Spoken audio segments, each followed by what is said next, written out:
Our story begins in a small barley tavern. People gathered together, eating, drinking, and chatting cheerfully. A blonde girl smiled slyly. Our esteemed young lady, with such stunning beauty and such a fortune to her name. Lady Charles of the Anbys family remained calm in the face of the teasing. "Oh my lady, surely you have nothing to worry about." "Oh, forgive me, my lady, that came out wrong. You must be troubled about your fiancé." A man beside her frowned. "That's right. I heard his family has completely fallen from grace." A red-haired woman whispered, "Now it's nothing but a barren wasteland, and monsters even roam it day and night." The gossip about Charles never seemed to stop. If he weren't so skilled with a sword, who knows what would become of him? His face is decent enough, but no matter how you look at it, he's still not worthy of our young lady. Charles said nothing and simply stood up. The blonde girl laughed mockingly. "Whatever will our poor young lady do?" Suddenly, a splash of red liquid came pouring down. Charles had grabbed a glass of wine and poured it straight over the girl's head. Someone else nearby grew alarmed. My lady, my lady." Charles spoke up then, sounding almost puzzled. "My fiancé is clearly the one being insulted, so why do I feel like they're actually mocking my taste in men?" The blonde girl dropped to her knees, trembling, hands clasped together. "My lady," Charles warned her, "how dare you slander my fiancé right in front of me? The man I love no less."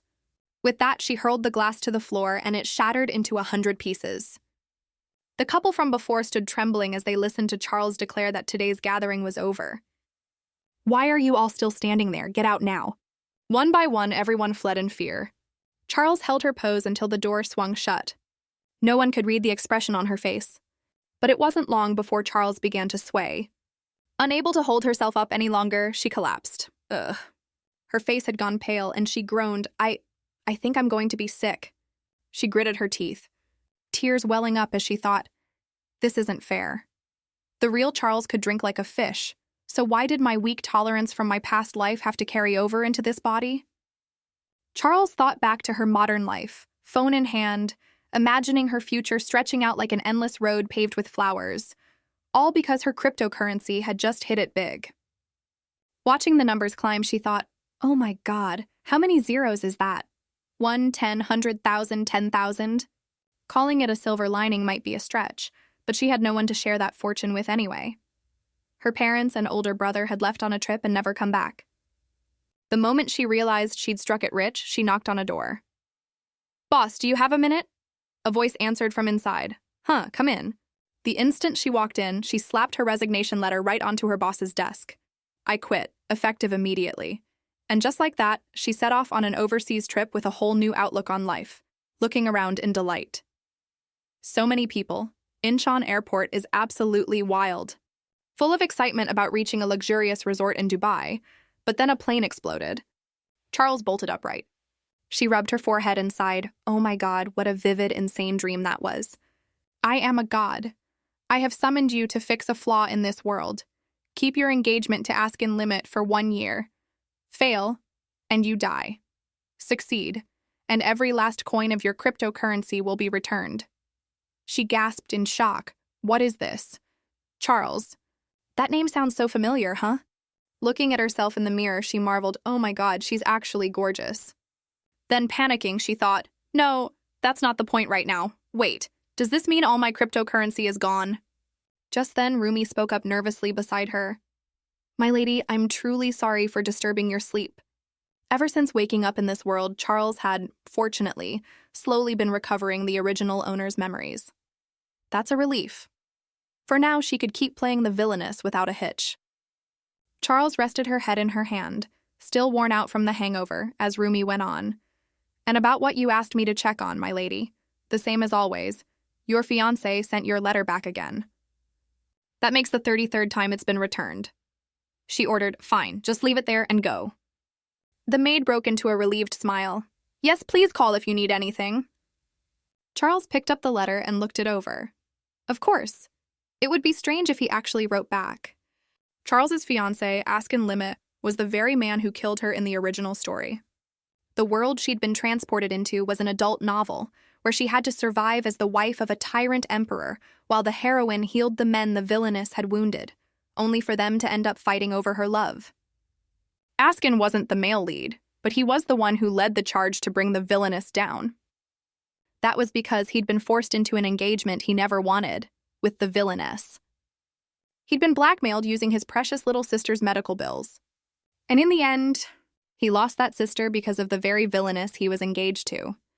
Charles thought bitterly, right, Charles Anbis, the long-haired villainess, damn it, that's me. Then she shook off the thought. No, what am I even saying? That wasn't me. Those were things the original Charles did. She sat there clutching her head as the hangover dragged on. Her face flushed from it, but even exhausted, her mind kept working. For the sake of her own life and her cryptocurrency, she had to meet Askin at least once. If things kept going like this, would that even be enough? Then an idea struck her. He'd already said he hated her, so why bother trying to patch things up? Rather than risk him discovering she was a transmigrator, wouldn't it be better to just maintain the status quo and avoid him altogether? As long as she kept playing the villainess properly, she could make it home after 1 year. Duke Anbis, Charles's grandfather, appeared with a frown and said, Duke Limit has sent a request to annul the engagement. Charles froze at the news. She gave an awkward laugh. What? Elsewhere, someone asked, have you sent the annulment papers yet? Ben, Askin Limit's aide, glanced over and answered, yes, sir. While delivering the annulment papers to Duke Anbis, I also returned the young lady's letter. But why do you always send her letters back instead of simply burning them? Askin Limit, the Duke of Limit, and Charles's fiance glanced over. Burning an unread letter would be disrespectful. Ben asked in surprise, why be so courteous to Charles, the enemy of the Limut family? He replied, even though I despise her, I can't be disrespectful to a lady. Sending it back is the most decent way to refuse her. But I only need to endure a little longer, because I will absolutely see this engagement to Lady Anbis annulled. Charles sank to the floor, clutching her head and screaming inwardly, damn it, I'm done for. Just as hope had flickered, he was already demanding the annulment. The one small comfort was that her grandfather still stood on her side. She recalled his words, haven't I told you countless times to mind your manners? Naturally, I have no intention of approving this annulment. See to it that you keep your fiancé in line. Charles clenched her fists and answered, yes, grandfather, while thinking to herself, I'm in trouble now. At that moment, Duke Anbis learned that Duke Limit had suddenly offered to pay off the entire debt, grew suspicious that something was behind the annulment, and immediately ordered an investigation. Charles thought to herself, keeping this engagement intact is truly no easy task, since the man she had to face was none other than her favorite character, the very one fated to destroy her. Talk about pressure. The next morning, warm sunlight streamed through the window and filled the room. She sat dazed on the bed, clutching the necklace tightly in her hand. Charles's gaze settled on the letters piled on the table. She got out of bed and picked one up. Charles held the letter, thinking. She'd assumed he would tear them to shreds, yet here it was, returned intact. It seemed the bond between them wasn't completely severed after all. So if I go see him myself, he probably won't kill me on the spot, right? All right, today I'll go to Askin's territory in person. Charles announced, I'm heading out for a bit. Rumi stammered, her voice trembling. My lady, your majesty. The emperor has arrived. She was startled to hear it. The emperor? Charles's older brother, the tyrant Rosidian, oppressed the heroine in the original story. He was a certified madman, said to have even imprisoned her, and rumor had it he'd completely lost control. And now that very tyrant had come to see her, even if he was her own brother. Her memories of their relationship were still too hazy, and she didn't want to act strangely and arouse suspicion. Charles refused to see him, telling the servants she wasn't receiving guests. The maid answered awkwardly, I'm so sorry. But my lady, it's... Rosidian's voice cut in. No need for that, since I've already come to see you myself. Hello there, Princess. Rosidian, the Emperor, the original male lead, and Charles's older brother. Seeing him, she tensed and clenched her fists. Princess? He's calling the young lady of the Anbis family princess? Charles snapped, I told you not to call me that. The moment it left her mouth, she clapped a hand over it in shock. Wait, her body was reacting on its own. Even her thoughts were slowly starting to mirror Charles's. Charles recalled the original owner's words. I've told you already, don't call me princess. I am the sole heir of the Anbis family, its rightful mistress. The memory surfaced so vividly that it left her unsettled. Charles flinched as the tip of his sword suddenly stopped just inches from her face. Rosidian snickered. Ha ha, Are you really talking back to your own dear brother? Do you need me to teach you some manners? She screamed inwardly in fear. Is this guy actually insane? Wasn't the original story supposed to say he and Charles got along fairly well? Seeing her tense up, he sheathed his sword and said, Fine, it's been a while, so I'll let it go for today. Charles cursed under her breath. This vile man, does he think a sword is a toy? Residian calmly reclined on a chair and sighed. My arm muscles have gone stiff, she thought, jaw dropping. What on earth is wrong with him? Why is he so infuriating? Every instinct told her to punch him in the face right then and there. Residian waved her over. Hey, come here, I have something important to tell you. Charles was suddenly struck by a memory from her past life, her own brother calling her in that exact same tone. Hey, Jiho, get over here. It's urgent. Jiho, hurry up. Jiho ran over irritably. What is it? Residian raised his voice and ordered, Close the curtains. This is extremely important. Help the Emperor take his nap. She gritted her teeth, struggling to hold back her anger. No wonder it felt so familiar. Turn off the lights, and he made her come all the way here herself. A tyrant emperor in a novel who's a spitting image of her own big brother. Charles crossed her arms and refused. Close them yourself. Are your hands broken? Her attitude clearly displeased him. Excuse me? Did you just call me you? She thought to herself, sizing him up. What a textbook tyrant, so obsessed with formalities. Why does he remind me so much of that actor Jun Ji-hoon? Charles snapped, furious. Yes, I called you. I called you. So what? If you want me to call you brother, then act like one first. Rosidian's voice turned icy. Are you done? She cut him off. So what if I'm not done? Let me finish first. Charles suddenly noticed the strange look on his face. What is it? What's wrong with him? Wait. Don't tell me. Is this the madness the original story mentioned? It just snapped like that, all because his little sister talked back a few times? Someone this unstable, and he's the Emperor? Residian ground his teeth and snapped, How annoying! Why does this have to happen right now? She glared at him, her hand tightening around the necklace. The gem on Charles's necklace suddenly let off a blinding golden light. It was a long moment before she managed to open her eyes and look. Huh? Right in front of Charles was a foot. Residian lay unconscious on the ground. Her eyes went wide, frozen in shock. Is he dead? Did I really just take down the male lead tyrant emperor with a single blow? Charles stared blankly at the gem in her hand. It was still glowing. She couldn't believe she had the power to knock him out in just one hit. A little context is needed here. Charles's father, the previous emperor, had fallen deeply in love with the young lady of the Anbis family. Since Lady Anbis was the sole heir to her family, the royal family struck a deal. They would have 2 children, one to inherit the throne and the other to inherit the Anbis family. And so, Residian was raised in the palace while Charles grew up as the head of the Anbis family. But Residian carried a fatal flaw. The royal family's violent bloodline erupted far too strongly in him. Watching her son grow more unhinged by the day, their mother feared that Residian might one day hurt Charles. She recalled a fond memory from childhood, the Empress smiling and saying, Don't worry, Charles. Mother will turn your brother into a gentle man. From now on, my magic will protect you, Liz. So whatever happens, you must never lose this necklace, understand? Residian called out, Liz, are you all right? She was still dazed, remembering their mother's promise to make him gentle. Charles imagined the scene, him being reformed by their mother, his power surging, the demon inside him fully purged, tears streaming down his face like a river. I'm so sorry. But reality turned out nothing like she'd imagined. Residian cleared his throat coldly. Seems I've hurt you again, little sister. What can I do to make it up to you? Hey, you little brat, what did you just do? She trembled in fear. Mother. His footsteps came to a sudden halt. This time, Residian really did turn sweet and clingy, just as Charles had imagined. Oh, did I scare you? I'm sorry, little sister. What on earth? I think I'm going to be sick.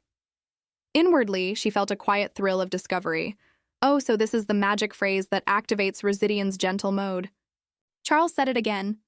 Mother. He instantly turned into a cuddly kitten. Ah, my darling little sister Liz. She tried it again. Mo. But Residian clapped a hand over her mouth. Don't! Stop that! A moment later, he had been so thoroughly tormented that he collapsed to his knees, utterly defeated.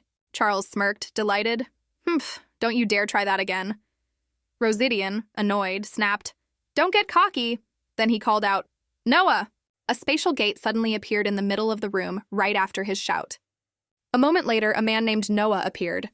He spoke up, "Oh no, Your Majesty. You told me everything was under control, yet here you are wrecking your only sibling's room." She crossed her arms, silently judging. Huh? Didn't expect him to show up this fast. Noah cut in, the second male lead of the original story, raising his voice to scold. "Isn't the Empress always warning you about this exact thing?" Rosidian cut him off irritably. "That's enough. Stop jumping to conclusions. I've already found a way to control my madness." Noah was stunned. "What? Something this important, and you're only telling me now? Is it a person? Or some kind of magical item?" Rosidian looked at Charles with pride. "No, it's my little sister." The news left Noah utterly floored. "Excuse me?" Noah let out a small laugh. "Are you joking, Your Majesty?" Rosidian rubbed his temples, exhausted. "Just say it again like you did earlier." The corner of Charles's mouth curled into a wicked little smile. Noah's eyes went wide with disbelief as he heard her chant the magic word, "mother," and the instant Rosidian heard it, he turned instantly sappy. "Hey, hey, my darling little sister."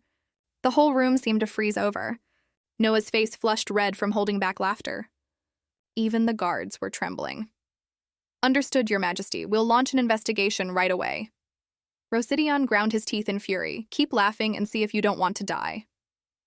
"Today's business will have to wait for another day." Rosidian pointed at her and warned, Don't you dare wander off on your own. And I mean it, stay away from that useless fiancé of yours." With that, he and Noah vanished through the spatial gate, leaving her standing frozen and alone in the room. Charles thought, utterly drained, "I wish I didn't have to either. But if I don't see him, I'm going to die. So what choice do I have?" The next day, at the Amby's ducal estate, Charles sat up wearily. Ugh, my head. Because Rosidian had caused chaos before leaving, she hadn't been able to visit Askin's estate yesterday. After he left, she'd gone right back to sleep. Today, she absolutely had to see Askin. Charles ordered, "Get ready. I'm heading out." Susan nodded and accepted the order. "Yes, my lady. May I ask where we're going?" She added, "To the Limit ducal estate." Even after being dressed and made up properly, Charles still looked lifeless. Her head was pounding, probably from thinking too hard yesterday. She turned to Rumi and asked, "Do you have anything for a headache?" The maid clasped her hands, trembling. My lady?" Charles flinched at the sound of Susan's voice. "Oh, you startled me." She nervously held up a small bottle. "Would you like to try this?" Seeing Susan so frightened, Charles felt helpless. It seemed she'd treated this girl terribly in the past to make her this scared. Susan stammered, "You seemed to have a headache earlier, so I brought this. People usually use it to cure a hangover, but it also works very well for headaches." She stepped forward and took the bottle from Susan's hands. Charles reasoned, "She probably wouldn't dare poison me, and honestly, I have nothing left to lose anyway." Without a moment's hesitation, she drank it all in one gulp. "Oh, it tastes just like a hangover cure," Charles remarked, feeling refreshed. "Not bad at all, thank you." "Here, a gift, put it on." Susan blinked, flustered. "Oh, me?" Once word came that the carriage was ready, Charles set off at once. The three maids behind her watched with envious eyes. "Oh my, I'm so jealous. My lady is truly something else." The carriage soon arrived at the Limot ducal estate. She stepped down and looked up at the magnificent castle. Charles thought to herself, "I know he's struggling financially, but..." The head butler and head housekeeper bowed in unison. "Welcome, my lady." He placed a hand over his heart respectfully. "I'm terribly sorry, but the Duke isn't here at the moment." She immediately understood his implication. In other words, he was politely asking her to leave. Charles said firmly, "But I absolutely must see Duke Limit today." "Limit?" The head maid whispered to the butler. "I can't believe the young lady is being so courteous toward the Duke." Charles blinked, breaking into a cold sweat. "My apologies." Charles continued, "I'll wait inside until he returns. Please show me the way." She thought guiltily to herself. "I suppose I'm imposing today, forgive me for that." Charles took a seat. The butler bowed and explained, "My lady, I truly am sorry, but a visit like this..." She cut him off. "Is there a problem? I've simply come to see my fiancé." He nodded, accepting her point. "We were ordered not to receive guests while the Duke is away." Charles kept staring at the butler's expression, thinking, am I talking to a brick wall here? Still, he wouldn't give up. Please, my lady, I beg you. Just then Ben appeared, cutting into the conversation. Quite the commotion here. Greetings, esteemed lady. Ben, Askin's aide and personal guard. The butler must have already told you, but the Duke isn't here right now. We'll notify you once he's available for a visit, so please, do return home today. She calmly lifted her teacup. Well, that puts me in a bind. I absolutely must see the Duke today. His face darkened as he eyed Charles warily, wondering what she was up to this time. She smiled inwardly. I'm not going to do anything at all. Ben calmly explained, we can't go against his orders. But if you insist on staying, there's nothing we can do about that either. But the longer you stay, the more the Duke will only grow to resent you. Charles fell silent and sighed softly. She stood and agreed. I understand. You're saying I can't wait inside until the Duke returns, is that right? He nodded. Yes, that's right. Charles smiled, the corner of her mouth curling up. Fine then, I'll wait outside. After she left, the maids gathered to gossip. Hey, I heard that young lady has been standing there for hours now. Yeah. I heard that too. Apparently she's in the garden. The garden, isn't that right, nearby? Let's hurry. Let's stay away from there before we get dragged into it. Ben sighed, helpless against Charles's stubbornness. Who knows when the Duke will even come back? Meanwhile, she sat waiting in the garden for Duke Limit. Charles brushed back her hair and admired the flowers in the garden. She took a deep breath, taking in her surroundings. The warm sunlight, the gentle, cool breeze. Waiting couldn't be that hard, could it? Charles waited there until the sun sank behind the mountains. When had she fallen asleep on the bench without realizing it? Charles sat up in confusion, wiping away drool. Oh dear, did I really fall asleep here? How much time has passed? Askin still isn't back? I can't just keep waiting like this forever. Is this the way? No. She wandered around asking for directions, but no one would answer her. The servants kept blocking her path. You can't go that way. Those are the Duke's orders. And that's how I ended up here, but I have no idea where this is. Still, it looks very well tended. Thud. What was that sound just now? Charles's gaze landed on a girl. At her feet lay several crushed flowers. She recognized the girl in front of her at once. Could this child possibly be Askin's little sister, Arya Limut? Not long after, outside the estate. The gate swung open, and a horse rode in. Ben spoke up at once. Welcome back, my lord. Seeing him, Askin asked immediately while I was away, did anything happen on the estate? He answered, somewhat flustered, well, actually. Before Ben could finish his report, someone came rushing over in a hurry. The steward ran up, panicked, and called out, Your Grace. Lady Anbis is with Lady Arya. Over on that side, Charles studied the girl in front of her. Silver hair, blue eyes, this had to be her. The reason Askin was in debt to the Anbis family was this one little sister he treasured more than anything else in the world. She was a pitiful girl afflicted with an incurable illness, essentially a ticking time bomb. She still remembered that dress. She recalled how the original owner had once mocked Arya for actually wearing such tattered rags and daring to call them clothes. Kiemtra. Charles thought, turning pale, that was the very dress the original Charles had picked a fight with Arya over. Seeing her, Arya spoke up, trembling. It's truly an honor to meet you, Charles thought, holding back tears. Please don't force yourself. She grew worried. Oh no, this girl is going to die if this keeps up. Charles quickly reassured her. Really, I mean it. But Arya gasped and couldn't get the words out. A moment later, she suddenly collapsed right in front of her, along with a piercing scream. Arya! Charles quickly turned to call for help. Is anyone there? Someone has fainted. Just then, Askin came running and shouted, Step back now. Charles looked at him in shock. What is this, Askin Limit, of all the times? Why did she have to run into him right now? Wait, this makes it look exactly like she really did something to her. He turned and ordered Ben, Take Arya to her room and call the doctor immediately. He accepted the order. Yes, Your Grace. Arya was then carried off to see the doctor.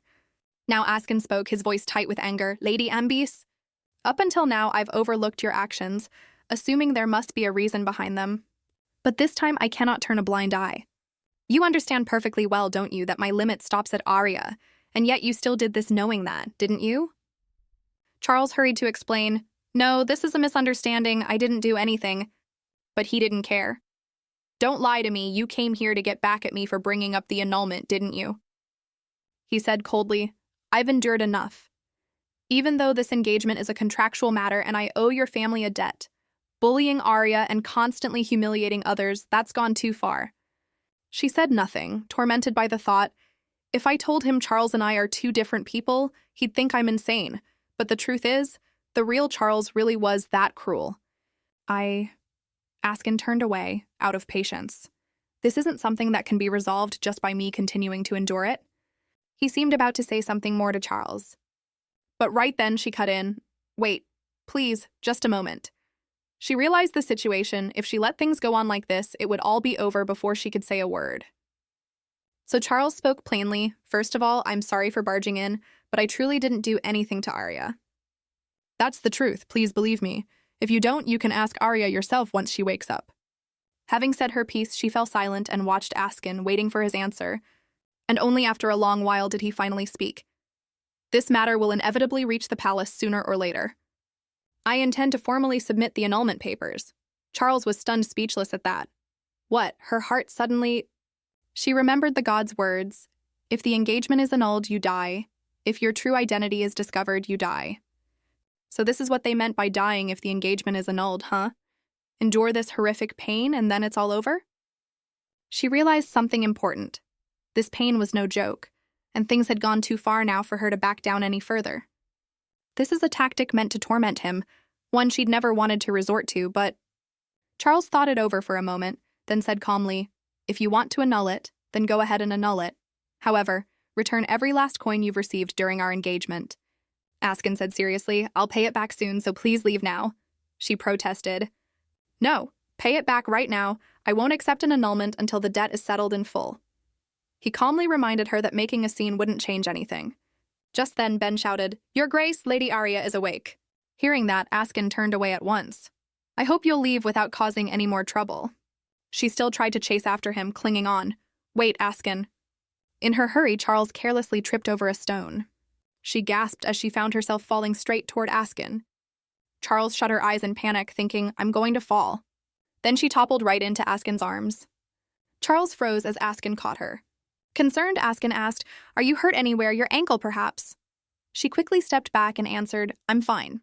I really thought you'd just let me fall, she said. He explained calmly, I'm not the type to stand by and watch someone fall. She thought, what a noble excuse that is. Now it was his turn to ask a question. So why did you call out to me? Charles avoided his gaze and answered, It's nothing important. I just wanted to say, I want us to get along. The moment those words left her mouth, Askin froze, eyes wide with shock. Charles looked at him earnestly and repeated, I mean it. But Askin turned away and stopped speaking to her. He ordered, Ben, take the young lady home. Ben asked, utterly bewildered. I'm sorry, home where? He said calmly, take the young lady back to the Ambis estate. Time passed and night fell over the Ambis estate. Askin walked the halls, lost in thought. It won't be long now before I find a way to pay off this debt. All I need is to cooperate with the one who reached out to me first. Before long, he arrived at a certain room. Arya lay in bed and called out softly, Brother. Askin rushed to her side at once, his voice gentle. Arya, Askin asked, tell me the truth. Do you remember our promise? What did she do to you this time? Cut your hair, twist your fingers, or mock you again over your shabby clothes? She took his hand to calm him. Brother, calm down. I was just startled to suddenly run into the young lady, that's all. She didn't do anything. Hearing that, he recalled what Charles had said, but I truly didn't do anything to Arya. If you don't believe me, ask her yourself when she wakes up. Still doubting Charles, Askin said, maybe she just didn't get the chance to do anything yet. I'm relieved you weren't hurt. From now on, you won't have to face her again, so just rest easy. The next morning, in Askin's room, the steward entered and called out, Your Grace. Forgive me for disturbing you so early, but there's something you need to see for yourself. He asked, puzzled. What is it? The steward looked flustered. Perhaps you should come see it yourself, my lord. Askin felt a growing sense of unease. What could it possibly be? Not long after, the steward pointed the way. You can look over here, my lord. Askin followed his gesture and looked down below. A moment later, he gasped in shock. That's the Anbis family banner fluttering in the wind. Charles, meanwhile, was calmly enjoying her tea. The table beside her had everything arranged quite neatly. She sat there looking utterly at ease, as though she were right at home. Askin rubbed his forehead in confusion. What in the world is going on? What kind of stunt is this? The steward reported that Charles had firmly refused to leave, claiming the Duke had given her permission. And Askin remembered her words. I've said it before, if you don't pay me back, I won't annul the engagement, and I won't leave here either. Don't even think about it. Seeing the state he was in, the steward looked flustered. I'm sorry, Your Grace. Seeing him say nothing and simply turn to leave, the steward called out anxiously, Your Grace. Then Askin suddenly threw open the door, startling Ben half to death. He snapped, irritated, Ben, bring me those documents right now. He answered at once, Yes, my lord. Askin gripped his pen tightly. This debt, I'm going to make a big deal out of it. Every coin she borrowed during our engagement, plus the penalty for breaking it off. Add the interest on top of that. He recalled the words of that mysterious figure. Your Grace, we would be more than glad to help you, as a reliable partner, of course. A moment later, Askin instructed Ben, Send this letter out at once. He obeyed, Yes, my lord. The mad villainess, Charles Anbys, has been sleeping outside in the street in front of the Limit estate. Charles asked curiously, Is that really the rumor going around? Susan answered, looking pained. Yes, my lady. What should we do? But she didn't care much, just let it be. It's the truth after all, isn't it? Charles thought once she'd finished speaking. Askin, you did say I could do whatever I wanted. It's been 3 days since I started this bizarre camping trip in front of the Limit estate. They call it sleeping outside, but honestly I'm quite comfortable. It's practically a mobile home edition, or something like that, complete with a luxury carriage, servants, and even a mage. My fiancé, the master of this estate, keeps glaring at me every time he walks by. At this rate, I might end up dead faster than I would in the original storyline. Charles thought, a little sadly, I know you're troubled, but please bear with this a little longer. I want to propose a solution that benefits both me and Askin, but I can't say it out loud when his trust in me is at rock bottom. Just then a maid approached and called out, My lady, it looks like it's about to rain. Hearing this, she looked up at the sky. Really? Susan spoke up, No way, my lady, days like this never bring rain. That's what my grandmother always said. But a second later, thunder crashed, and her grandmother's credibility took an instant nosedive. All three of them looked up at the sky anxiously. As the first raindrops began to fall, Charles suggested, Let's get back into the carriage then. Susan suddenly panicked and shouted, My lady, your hair, your clothes. Dark clouds quickly swallowed the entire sky. From inside the carriage, Susan reported, My lady, Rumi and Karen have just arrived at the estate to call for you. They'll bring a mage over, so please wait a little longer even in the cold. I'm sorry for saying something so unnecessary. I should have prepared for the weather in advance. Charles looked at her, puzzled.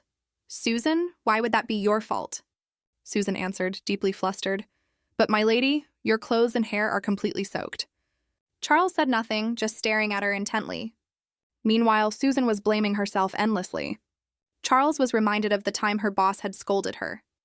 Even if I overlooked something, an employee like you should still double-check things yourself. Why are you being so irresponsible? Back then, all she could say was, I'm sorry. Snapping back to the present, Charles said gently, Don't apologize for things that aren't your fault. That's not a good habit to have. There are plenty of bad people in this world who will happily blame you for things you never caused. When that happens, you must never apologize. So I don't want a good girl like you developing a habit of apologizing like that. Hearing those words, Susan was deeply moved. My lady. But how could I not blame myself when you're shivering like this? She answered with perfect calm. Once the mage arrives, he'll take care of it. Just then, someone approached the carriage. The person knocked from outside. Susan asked, puzzled, Who could that be? It turned out to be Arya, asking anxiously, Are you all right? Charles was utterly astonished to see her appear. Arya, in this rain? Why on earth would she come here? Wait, if she faints again like last time, this time it really will be my fault. With that thought, Charles urged her quickly.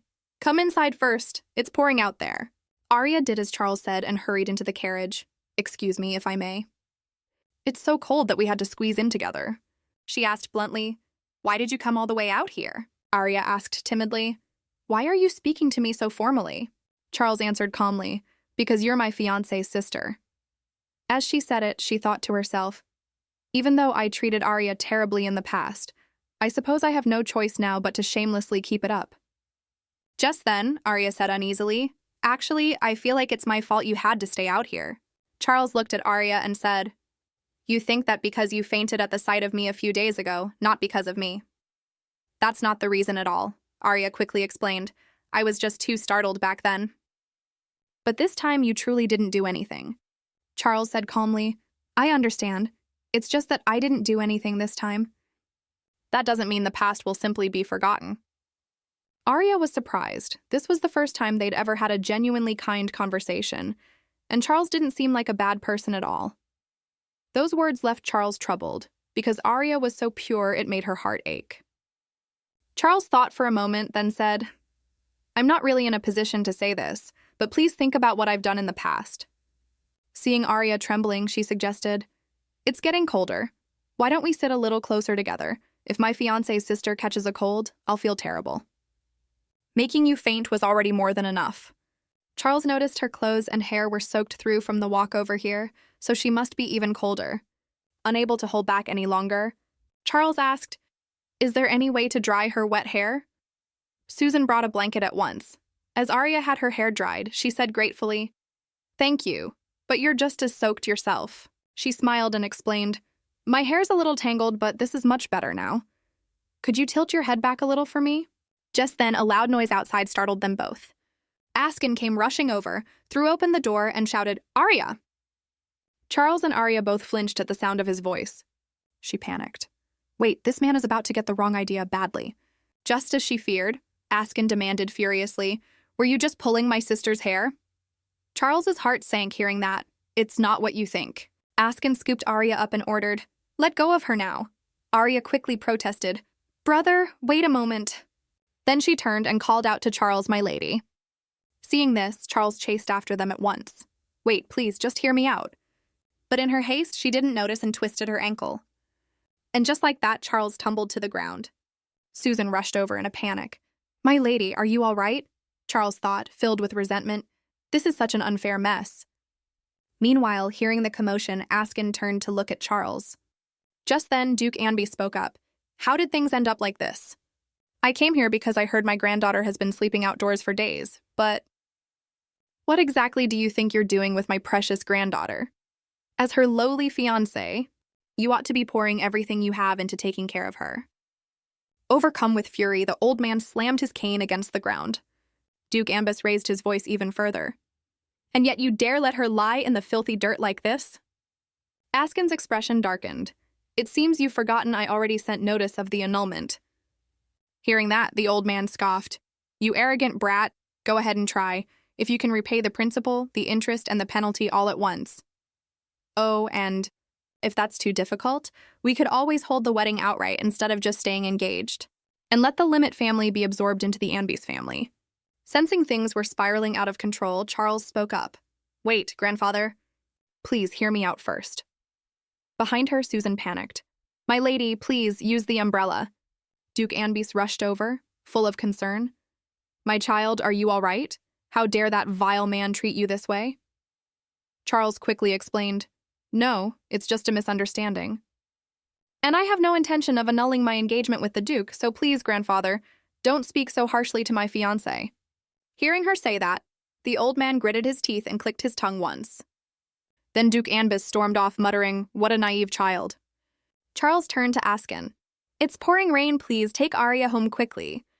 "Oh, one more thing. Here, Lady Arya, you shouldn't stand in the rain for so long." With that, she handed her umbrella to the girl. Askin reached out and took it. Charles thought hopefully, well, it seems the annulment and the compensation issue have been held off before things spiraled out of control, since her very life depended on it. Meanwhile, Ben came rushing over with an umbrella in hand. "Here you are, Your Grace." A few days later, Charles couldn't hold back a sneeze. She sat on her bed feeling miserable, thinking, sure enough, I've caught a bad cold. But thanks to the priest's healing magic, luckily it was only a mild sneeze. "If I'm in this state, I wonder if Arya is all right." Just then, a servant outside announced, "My lady, His Grace is calling for you." Charles quickly made her way to Duke Anbys's chambers. Seeing her arrive, he spoke up, "You've come." Charles walked briskly to stand before Duke Anbys. She got straight to the point. "You called for me, grandfather?" He said sternly. "Tell me about that day. Why did you pull Duke Limet's sister's hair that day?" Charles quickly protested.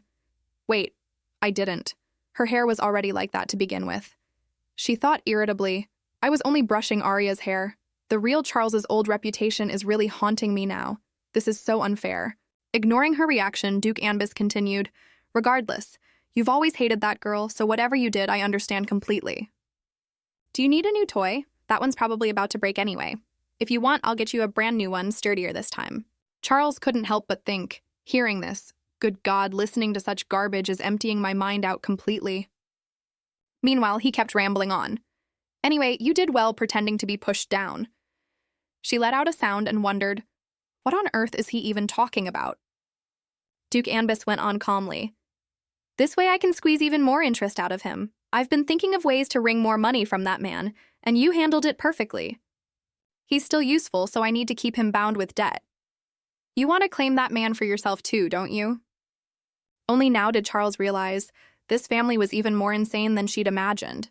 Not only did he treat people like objects, he didn't care about anything except profit. If she followed her grandfather's approach, this marriage was certainly doomed to be annulled.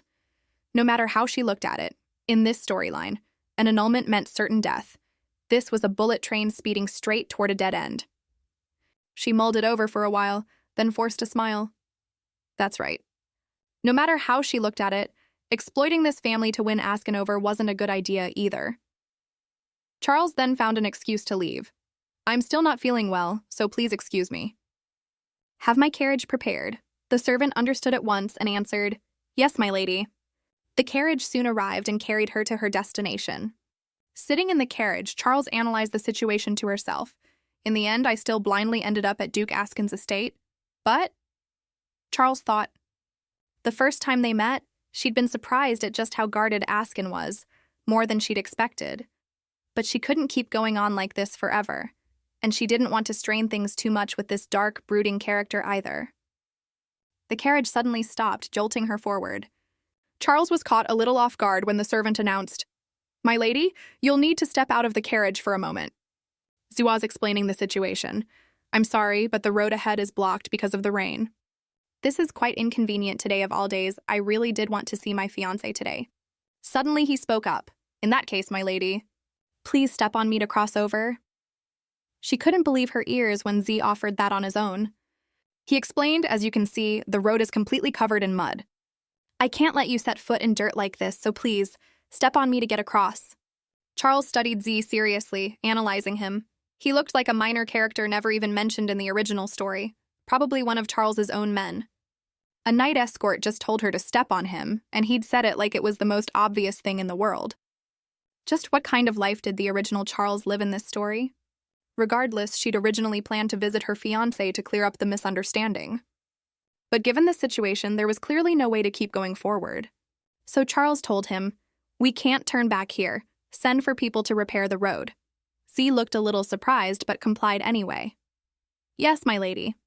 Time passed as sunlight filtered down through the leaves onto the ground below. Everyone was hard at work fixing the road with great seriousness. Sitting in the carriage looking out, she thought, "It seems this won't be finished today." Then Charles was startled when she noticed something. A group of children were staring up at her. They couldn't help but exclaim, "Wow, she's really pretty. We've been spotted. Are we going to get chased off?" A blonde-haired boy just kept glaring at Charles. She stared intently at Zee and couldn't resist asking, "You there, what's your name?" He turned to answer at once. "I'm Zee, my lady." Taking in that information, Charles said, "I see, Zee. Is the entire Limit territory like this?" Zee offered his own view. "It seems so, my lady. According to the workers, the flood damage across the Limit Duchy has been quite severe everywhere. As you know, this isn't a wealthy land, so recovery has been badly delayed, which is why fixing this road is taking so long too." She kept asking questions. "And what about those children over there?" He answered her question. "They're all children from the Limit Duchy. It seems they snuck onto the workers' cart just to come watch." She finally understood. So that's how it is. Askin Limit isn't a man who abandons his own people. This isn't neglect. It's just that the situation has spiraled beyond his control. Charles couldn't help but grumble, what a mess. She reasoned if she suddenly changed too much, it would easily raise suspicion. She'd been warned she'd die if her body snatching were ever discovered, so she had to keep as much of the original Charles's personality intact as possible. So Charles raised a hand and gave the order. Listen closely. I'll be coming back here again. If a disease breaks out in the Limit Duchy and I end up catching it, can any of you take responsibility for that? Get the flood victims help right away, distribute food, and repair the damaged areas. And you all know you don't need to worry about the cost, correct? After all, I'm Charles. The scene shifts to the vast Anbis Duchy. Charles was sitting alone in her room. She lifted her teacup and mused, is the situation in Askin's territory really that bad? Just managing a territory alone is hard enough. Remembering Askin had said he'd pay her back soon and told her to go home, Charles couldn't help but find it strange. Where exactly does he plan to get the money to annul this engagement? There had to be some faction backing Askin, a wealthy place capable of lending a huge sum right away. If it were that significant, it surely would have appeared in the original story somewhere. Think back. A place that could withstand the Anbis family's fury, yet still needed Askin's strength. She sat quietly, trying hard to recall the original story. And then Charles realized, at this point in the timeline, no such place existed yet. Just then, someone entered the room. Duke Anbis walked toward her and said, Charles, you're back. I've heard the news. I never expected you'd use this flood to pull off something like that. I heard you even hired people to repair the roads and rebuild the structures, and on top of that, handed out food and water to the people of Limit. So what did you get in return? Land, money, or perhaps a slavery contract? Anything would do. Charles's face darkened as she looked at him. Slavery? What is he even talking about? Has this old man completely lost his mind? Confused by her reaction, Duke Anbis said, What? Why that expression? Don't tell me. You threw all that money away for nothing and got nothing back in return. She explained, a little flustered. Well, Charles thought awkwardly. We told them it was flood relief donations. He kept pressing her. Seriously? You helped them for free? I could understand if you spent it on your own pleasure, but throwing money away on something so pointless just shows terrible judgment. You clearly haven't learned a single thing from that brat Askin, so it really is best to annul this engagement. This won't do. I need to send you to a family that actually understands the value of money. I'll pick a good, sensible family from among those who've already sent marriage proposals, so just wait for that. Just then, she spoke up. Grandfather, please, hear me out. Displeased, Duke Anbis snapped back. What more is there to hear? Charles said. Perfectly calm, first of all. Free, you say? That's utterly absurd. The entire cost of the flood recovery, interest included, I lent it all to them. The Limit family still holds plenty of value left to exploit. Having said that, she thought to herself, now I'm certain of it, this man himself is the real obstacle standing in the way of keeping this engagement. Duke Anbis, unable to believe his ears, asked again, Is that true? Do you honestly think Askin has some use after all? Charles confirmed at once. What would I possibly gain from lying to you, grandfather? Hearing that, the old man couldn't help but burst out laughing. Duke Anbis looked thoroughly pleased. Of course, I always knew it. You're my granddaughter carrying the Anbis bloodline. If his abilities combine with your cunning, that's right, the eternal power of the Anbis family isn't far off at all. Once the money we lent them is repaid in full, bring him to me. Not long after, in Charles's room, she instructed everyone. That meeting with grandfather has worn me out. I want to be alone. Everyone please step outside. They understood and answered in unison. Yes, my lady. Charles then quickly shut the door to her room. She grabbed her head in anguish. I've barely escaped the frying pan only to land straight in the fire. So what am I supposed to do now? I can't just ignore them when they need help. I don't know how I ended up in Charles's body, but that doesn't mean I want to live as wickedly as she once did. Calm down, there's no use crying over what's already done, just focus on finding a solution. That old man told me to hand over the money once it reaches him, but where on earth am I supposed to get that much cash? Could Charles possibly have some secret stash hidden somewhere? No, even if she does, there's no one left now who'd let me check. Suddenly, Noah appeared in the room without warning. My lady? Charles jumped, startled by his sudden presence. Noah quickly explained. I'm sorry for barging in so abruptly, but this is an emergency, so I took the liberty of coming to see you. She found it strange. Noah, don't tell me he came here without Dion? Then Charles remembered something. Wait, didn't you just open a spatial gate and appear out of nowhere, exactly like last time? He answered, extremely flustered. I'll explain everything later, but for now, please come with me first. His Majesty has lost control again. Night had fallen inside the grand, imposing palace. Countless shattered fragments littered the floor along with the sound of screaming. The terrified guards shouted desperately, Your Majesty, please calm down! Rosidion stood there, seething with murderous intent, gripping someone by the collar. Then, all of a sudden, he broke into an eerie, twisted smile. Terrified, the man cried out, Your Majesty? Your Majesty, please, please spare my life. Just then, Charles walked into the room, gripping her necklace tightly. Stop. Mother would be so worried. Charles and Noah stood watching. Only then did Rosidion finally let go of his sword. Charles, my little sister, have you come to visit your brother? She couldn't help but grumble at the sight. I've got goosebumps all over. Hearing that, he looked utterly deflated. That really hurts my feelings, you know. Thank you for going through all that trouble to help me. Charles immediately asked, Is that man dead yet? Rosidion said no, not yet, and even offered, I can finish him off if you'd like. Charles. She quickly stopped him. No need, I'm fine. Suddenly, he raised a hand toward her. My beloved little sister. That makes me want to throw up. Charles said, seeing this. That's exactly what I wanted to say. Rosidion found it utterly bizarre. Watch your tone with me. She gave a small hum in response, as if to confirm it. Noah, standing nearby, asked with concern, Your Majesty, are you all right? Just then, Rosidion raised a hand to his forehead. Were you the one who brought her here? Noah explained, flustered. But I had no other choice. Rosidion still seemed intent on scolding him. Even so, bringing her to such a dangerous place, how could you? Oh, forget it, never mind. Noah replied, utterly helpless. I already told you, I had no other option. Do you really think I wanted to bring the young lady here? Once he'd said his piece, Noah thought to himself, come to think of it, dangerous as this is, at least someone actually came running to me for help out of concern for His Majesty. Meanwhile, Rosidion noticed Charles's expression. What's with that irritated look on your face? She quickly explained, No, I was just thinking you're quite lucky when it comes to the people around you. Hearing that, he wondered to himself, lucky with the people around me, maybe so. But it seems I'm not so lucky when it comes to family. Hearing that, Charles thought irritably, is he insulting me by saying he's unlucky with family? Wait a second. We're siblings after all, and even if he's a tyrant, he's still the emperor of an entire nation. He must have an awful lot of money, right? So she quickly changed her attitude. Brother, Rosidion asked, annoyed. What? Charles asked bluntly. Give me some money. You said yourself I came to this dangerous place, so you should pay me hazard pay for it. He found that utterly bizarre. Why on earth would I do that? Go ask your wealthy grandfather instead. Charles quickly explained, My grandfather is your grandfather too, you know. Rosidion immediately shot back, I have no grandfather. I don't need one, not some man who'd stab his own grandchild in the back the moment it suited him. Reading his reaction, she analyzed to herself, I already knew their relationship was bad, but I never imagined it was this bad.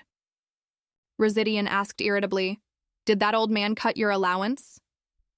Then, suspecting she wanted to buy a gift for some commoner lover, Charles could only think, exhausted, this is truly the real Charles's karma coming back to bite me. This isn't good. If I back down now, sooner or later Askin and that old man will both end up annulling my engagement. And if that happens? Charles made up her mind, if you really don't trust me, what if I gave you collateral instead? You'll need this necklace someday, so are you still not going to give me the money? Rosidion ordered Noah, Hey Noah, take this and try wearing it. Called on suddenly, he answered, startled, Me, Your Majesty? Rosidion snapped back, Who else? You think I'd wear it myself? Noah looked panicked. If the effect actually triggers, wouldn't Your Majesty end up treating me the same way?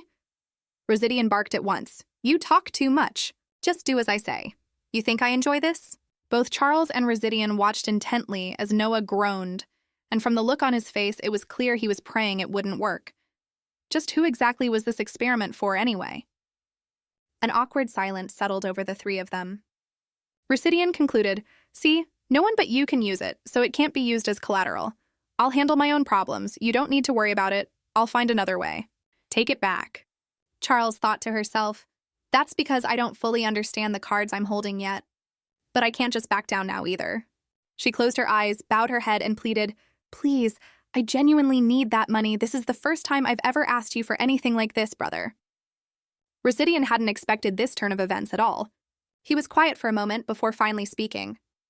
If you've gone this far to ask, I'll consider it on one condition. Hearing that, Charles asked, "What is it?" Residian declared plainly, "Give up the Anbis name and become a member of the royal family." It was a vow made between his father, the late emperor, and the lady of the Anbis family. The first child would become heir to the throne, and the second would be sent to Anbis to inherit the family. And so Charles Anbis, unless you personally cast aside the Anbis name yourself, you can never become a true royal princess. Charles thought it over seriously. Becoming a princess wasn't the issue, but doing so would throw her engagement into complete chaos, since she'd only borrowed the money to avoid the annulment in the first place. Hearing that, Charles probed further. "What benefit is it to you if I join the royal family, brother?" Residian answered carelessly, "I don't know, I haven't thought that far ahead." "Oh, but first, break off the engagement with that useless man." Charles answered immediately, "I refuse." Residian asked angrily what she even saw in that useless man that she kept chasing after him, and she shot back that who she chose to pursue had nothing to do with her brother. The two of them locked eyes, neither willing to back down. Residian relented and offered gently, "Fine, suit yourself then. If you don't like that idea, how about this instead? But this is your last chance. Word of your return from your journey has already spread across the capital, so soon you'll be invited to all sorts of banquets and gatherings." Charles answered eagerly, "And then?" She raised an eyebrow, feigning indifference, as Residian told her, "Pick the right moment and cause an even bigger scandal than anything you've done before. Shake up the whole empire." Seeing the fake smile plastered across his face made Charles uneasy. What is he scheming this time? That smile looked truly sly. Charles found it baffling.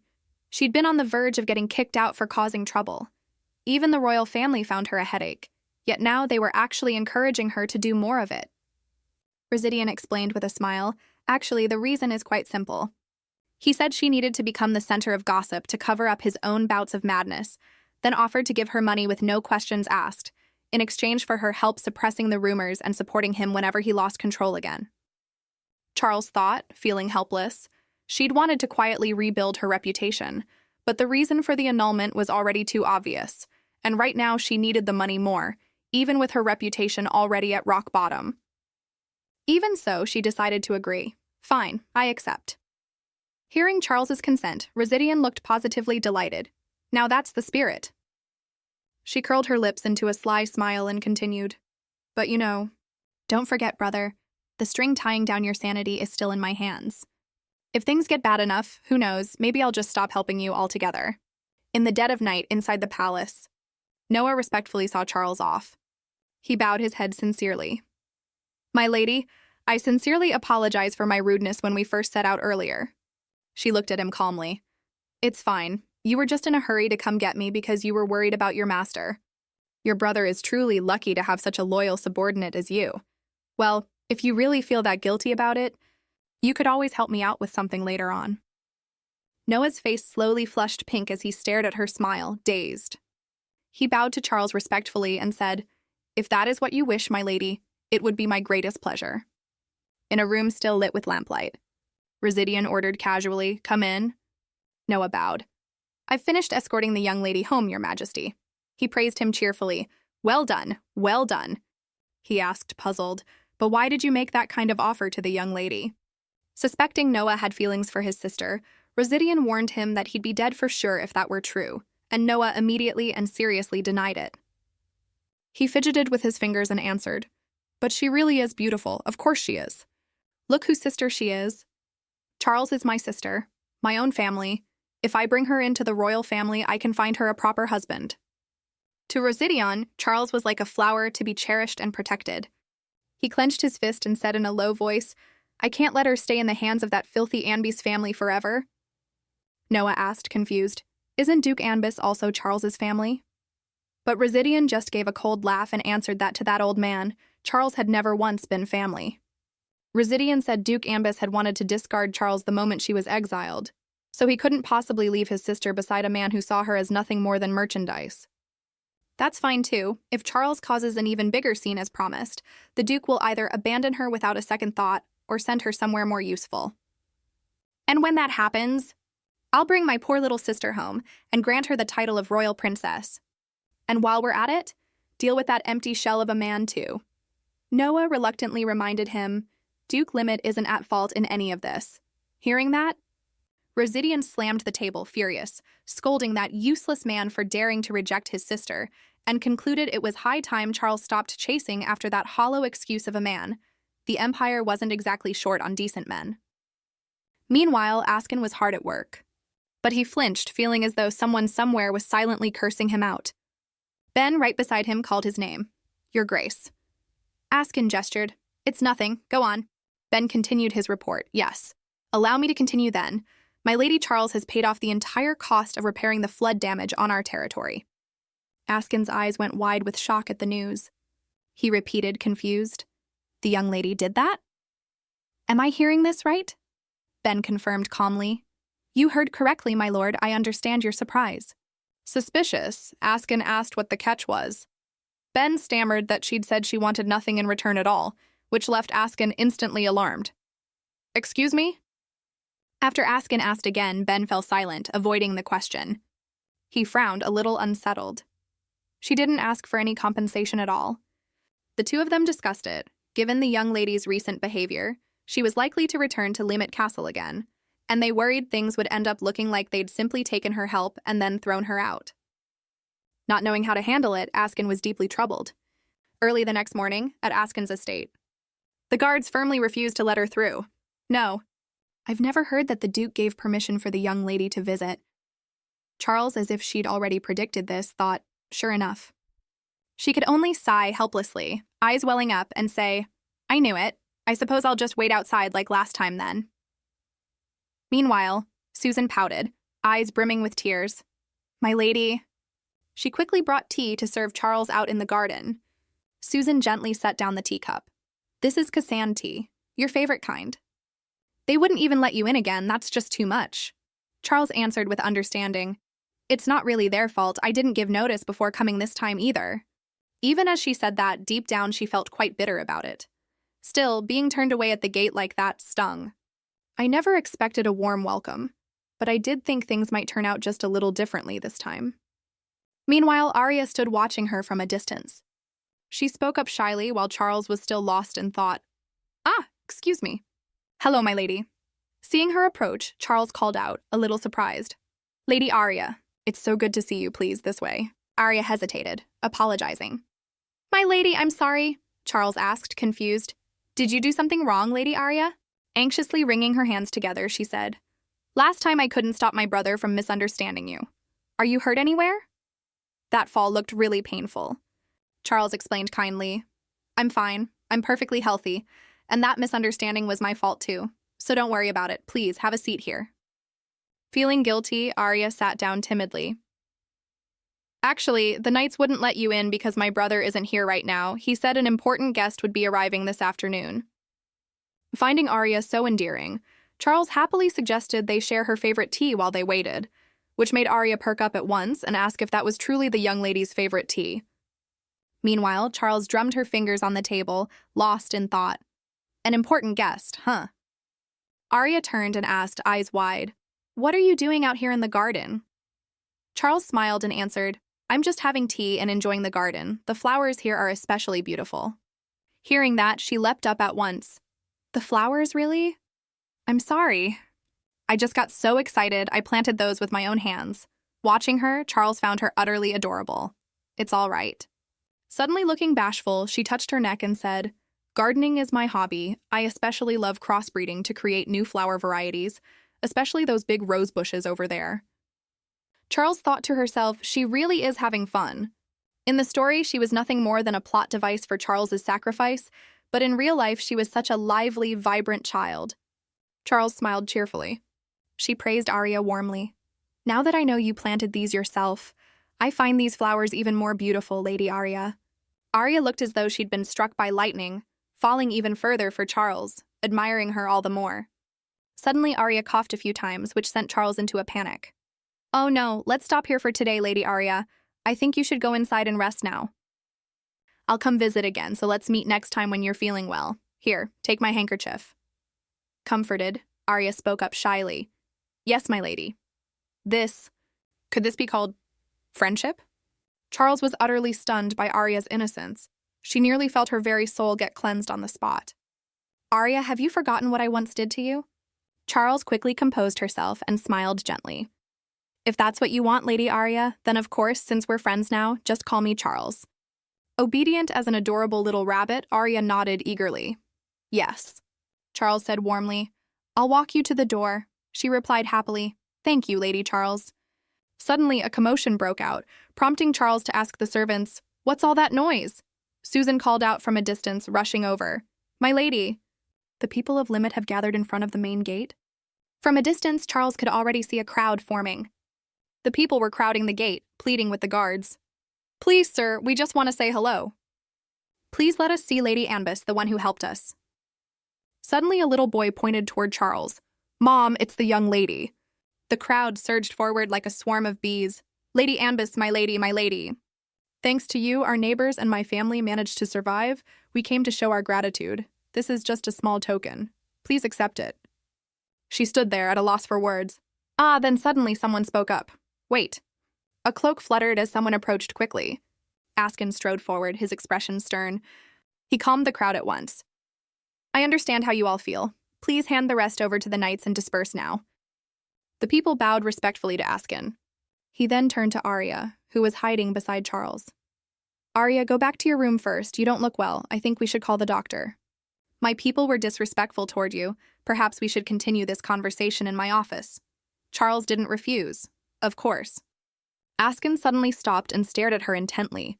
Confused, Charles stared right back at him. Askin spoke up quickly. Come with me. It seems you have something you'd like to say to me. That left her surprised. Why wasn't he angry?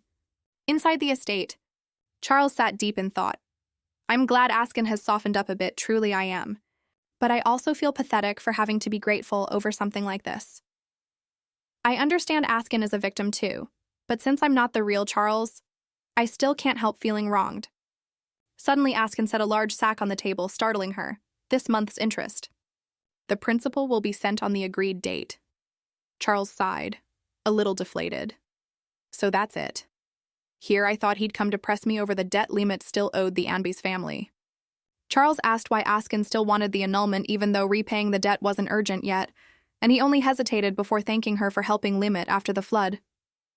Arya had also told him it wasn't Charles who'd pulled her hair that day. But between us there's a past that isn't about you.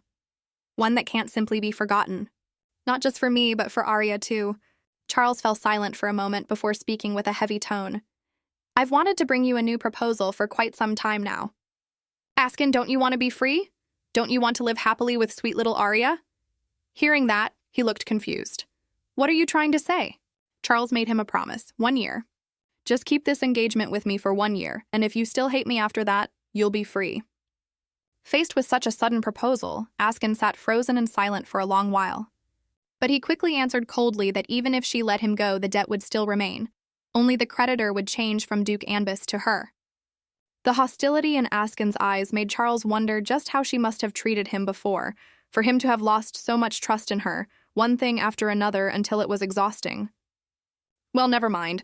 Now wasn't the time to explain all that. She calmly proposed to guarantee it with her own life through a magical contract, telling him that once she brought it to him, all he'd need to do was sign it. No more complaints after that. The firm, resolute tone in her voice left Askin momentarily speechless. Charles had already anticipated the reason behind his hesitation. As a matter of course, if the real Charles ever found something she liked, she would wrap it up and give it to Askin no matter the cost, and naturally, Askin's own opinion never factored into any of it. And if Askin ever dared throw away a gift she'd given him, Charles would torment everyone around him to death. So no matter how much he despised her, he'd always been forced to accept it. So this whole situation must feel utterly foreign to Askin, since it was Charles herself now making him an offer for once. Feeling a touch of sympathy, Charles softened, thinking Askin needed time to think it over, which made him ask warily whether she was really going to leave just like that, quietly. She'd already caught sight of the gold coins, but explained that she'd spent all this time wandering the streets outside just to make this proposal, not for the money. I only wanted to see you, to talk with you for a little while, but since you were so busy, it dragged on until now. Having achieved the purpose of her visit, Charles rose leisurely, ready to leave. Before she left, Charles said earnestly that she understood Askin's hesitation, since this proposal was essentially asking him to keep the very person who'd once mistreated him right by his side. It wasn't just him who'd have to endure it either. Arya might not be able to bear staying near the one who'd tormented her either. Recalling how happily Arya had called her my lady in such a sweet voice, Charles thought, a little embarrassed, if things were really as bad as all that, the girl wouldn't have been so cheerful. And then Charles smiled confidently and assured him, "If you accept my proposal, I won't so much as come near either of you again." That firm, resolute promise left Askin unable to hide the shock on his face. With that, she made to leave, along with the sack of coins on the tea table. "Well then, I'll be off." But no matter how hard Charles strained, the item wouldn't budge even an inch. She screamed helplessly inside, "This is so heavy, so this is Rohan gold, it's so much heavier than I expected." Just then, Askin's reminder rang out, stopping her cold. "You could simply call a servant to carry that for you, you know." The air in the room froze solid in an instant, and no one said a word. Thankfully, she quickly covered with a sheepish smile. "I was just guessing the amount of gold by its weight, that's all." Charles was met at once with a look of pure disdain from him. Damn it, that look made it painfully clear he didn't believe a word of it. Thanks to Askin's suggestion, a servant soon appeared in the room at his master's command. Sensing the timing had come, Charles quickly said, "The servant is here now, so I'll be going. Don't forget my offer." Askin urged her along indifferently. "Just go on then." She answered calmly with a teasing farewell that left Askin's face flushed red. "See you around, handsome." The moment Charles left the room, his embarrassment flared into anger and he shouted, "Handsome!" She, mischievously sticking out her tongue, shot back, "What? You're prettier than me, so of course you're the handsome one." A short while later, Charles waited calmly as the servants loaded her luggage onto the carriage. Suddenly, excited voices called out again and again, drawing closer to her. "Princess, princess!" Charles gently stopped the knights beside her from drawing their swords. "What's going on? Kids?" A timid little boy stepped toward her, holding out plump, fresh berries. "We wanted to thank the princess, so we waited for you to come back. These are raspberries we picked ourselves." The youngest girl in the group chimed in eagerly. "We picked them for you, big sister." Setting formality aside, Charles bent down slightly to get a better look. Under the astonished gazes of both the servants and the children, she calmly savored the taste of the ripe fruit. Charles then had someone bring back the sack of coins she'd just received, praising all the while. "Delicious. I can't just take these without giving something back." "Nothing in this world is truly free, so let this be my repayment." Kindness isn't always repaid, but even so, I hope this small token helps you all. The clever little girl lingered nearby, watching Charles without blinking. Noticing this, she gently removed the jade hairpin from her hair. Charles gently pinned the beautiful ornament into the little girl's hair. "Here, this is for you." The children hugged Charles excitedly to thank her, while the knight nearby stepped forward to hurry them along. But she politely told him there was no rush. Just then, the sound of a carriage rang out steadily from somewhere unseen, growing louder by the moment. The carriage's destination was clearly the very spot where Charles's group stood. She wondered curiously to herself, a visitor asking for directions? Who could it possibly be? Charles studied the decorative patterns on the carriage's frame closely. A peculiar detail on the family crest caught her attention, making her wonder why she couldn't recall ever seeing it before, or if she simply hadn't noticed it until now. Which one is this? While Charles was still digging through her memory, a pair of sturdy male legs suddenly came into view. Ian stepped down from the carriage calmly, dressed in elegant attire, radiating the arrogant bearing of nobility from head to toe. From the moment he appeared, his eyes had never once left Charles. Without a hint of restraint, she calmly sized up his intentions with a steady, unblinking gaze. Ian greeted her courteously, calling Charles the most beautiful woman in the empire, and as the distance between them closed, she got a good look at him and thought to herself, he really is more handsome than she'd imagined. Following proper etiquette, Ian gently took her slender hand and pressed a kiss to it. "The honor is all mine." Charles couldn't help but recall the story's setup. In this universe, the most handsome man, without a doubt, was none other than her own fiancé. Next came Rosidian, and then the second male lead, Noah. So who on earth was this man? Charles immediately grew wary, pulling her hand away from Ian, and asked coldly why he was acting so familiar with her. Ian remained calm, apologized, and introduced himself. I am the eldest son of the Trey family, Ian Trey. It's an honor to meet you, Lady Anbis.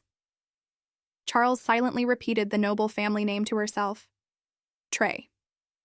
The words Duke Ambus had said about how after her annulment with Askin, she would be engaged to the Trey family, suddenly echoed in her mind, weighing heavily on her as she finally remembered everything. The next candidate for her fiancé, the one her grandfather had already picked out for her, in other words, this man was her future husband. Charles was the type who wanted to possess every beautiful thing at any cost, including people, and countless handsome men had shed tears because of her. After sizing him up thoroughly, Charles grew even more certain of her conclusion. There was no way she'd ever let this man go. Furthermore, his calm demeanor was completely different from every man before him, since they usually reacted with fear, rage, or drew their swords and lunged at her instantly. That's right. This man was surely one of the many people the real Charles had once tormented. The air had remained heavy with silence this whole time as Charles stayed lost in thought, yet Ian patiently held his greeting pose the entire time. She composed her startled expression and answered coldly, just for the sake of formality, "A pleasure to meet you, Lord Trey." Their conversation ended on an empty note as Charles departed shortly after. Only once the carriage had faded from view in the distance did Ian slowly return to his normal posture. The corner of his mouth curved into a knowing half-smile. The phrase poisoned apple really does suit this situation perfectly. Just then, a reminder from the servant beside him snapped Ian out of his scheming thoughts. "My lord, let's go." The scene shifts to a dim room, moonlight flickering faintly through the window. Askin was surprised that Ian had come instead of Count Trey, and Ian explained that if his father had come in person, it would have drawn far too much of Ambus's attention. "Sir, have you made your decision yet? You reached out to me so urgently the other day, so you must already have an answer. The terms of our deal remain unchanged. The Trey family will pay off your entire debt in your place, and you'll only need to repay the principal." Askin didn't rush to answer, instead cautiously voicing a question that had been on his mind for a while. "I have a question. Why does the Trey family want to help us?" Without revealing his true motive, Ian simply said the Trey family was fulfilling its duty as nobility, using its wealth for a just cause. To see a man like yourself crushed by unjust treatment and debt, wasting your talent, that would be a tremendous loss for the empire. Furthermore, our family currently uses the golden road you opened up, so we've long owed you a debt of gratitude, in truth. The Golden Road was the safe route opened after the monster in the Western Empire was slain on that barren golden wasteland, and it was you yourself who created that road. That was Askin Limit, who had just turned 20 at the time. Ian narrowed his sharp, deep eyes slightly. Regardless, my father has already been more or less persuaded. Could he have possibly changed his mind in the meantime? The moment that possibility crossed his mind, he pressed the issue. "I'd love to wait for your decision, but I hope you understand. Unfortunately, we don't have unlimited time either." With no other choice, Askin finally made a promise. "Within 1 week, I'll give you a clear answer." Satisfied, Ian brought the negotiation to a close. "Understood.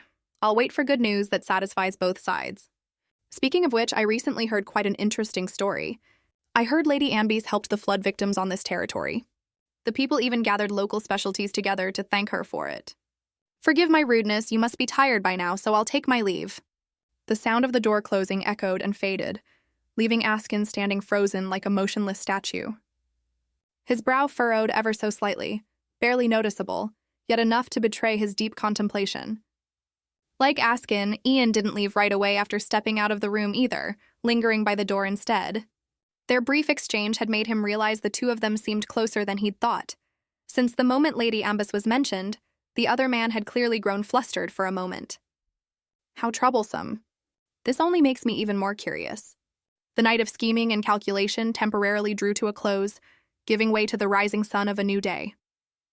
The blazing midday sunlight still couldn't seem to rouse Charles from her bed. That was because right now she was enduring a dull, throbbing pain racking her entire body. Seeing this, Susan grew deeply worried. "My lady, are you all right?" But all Charles could manage was a groan. This is so unfair. She wept bitterly inside, never imagining that eating just a few wild berries would give her a stomachache like this. To ease her discomfort, Charles kept shifting her position on the bed.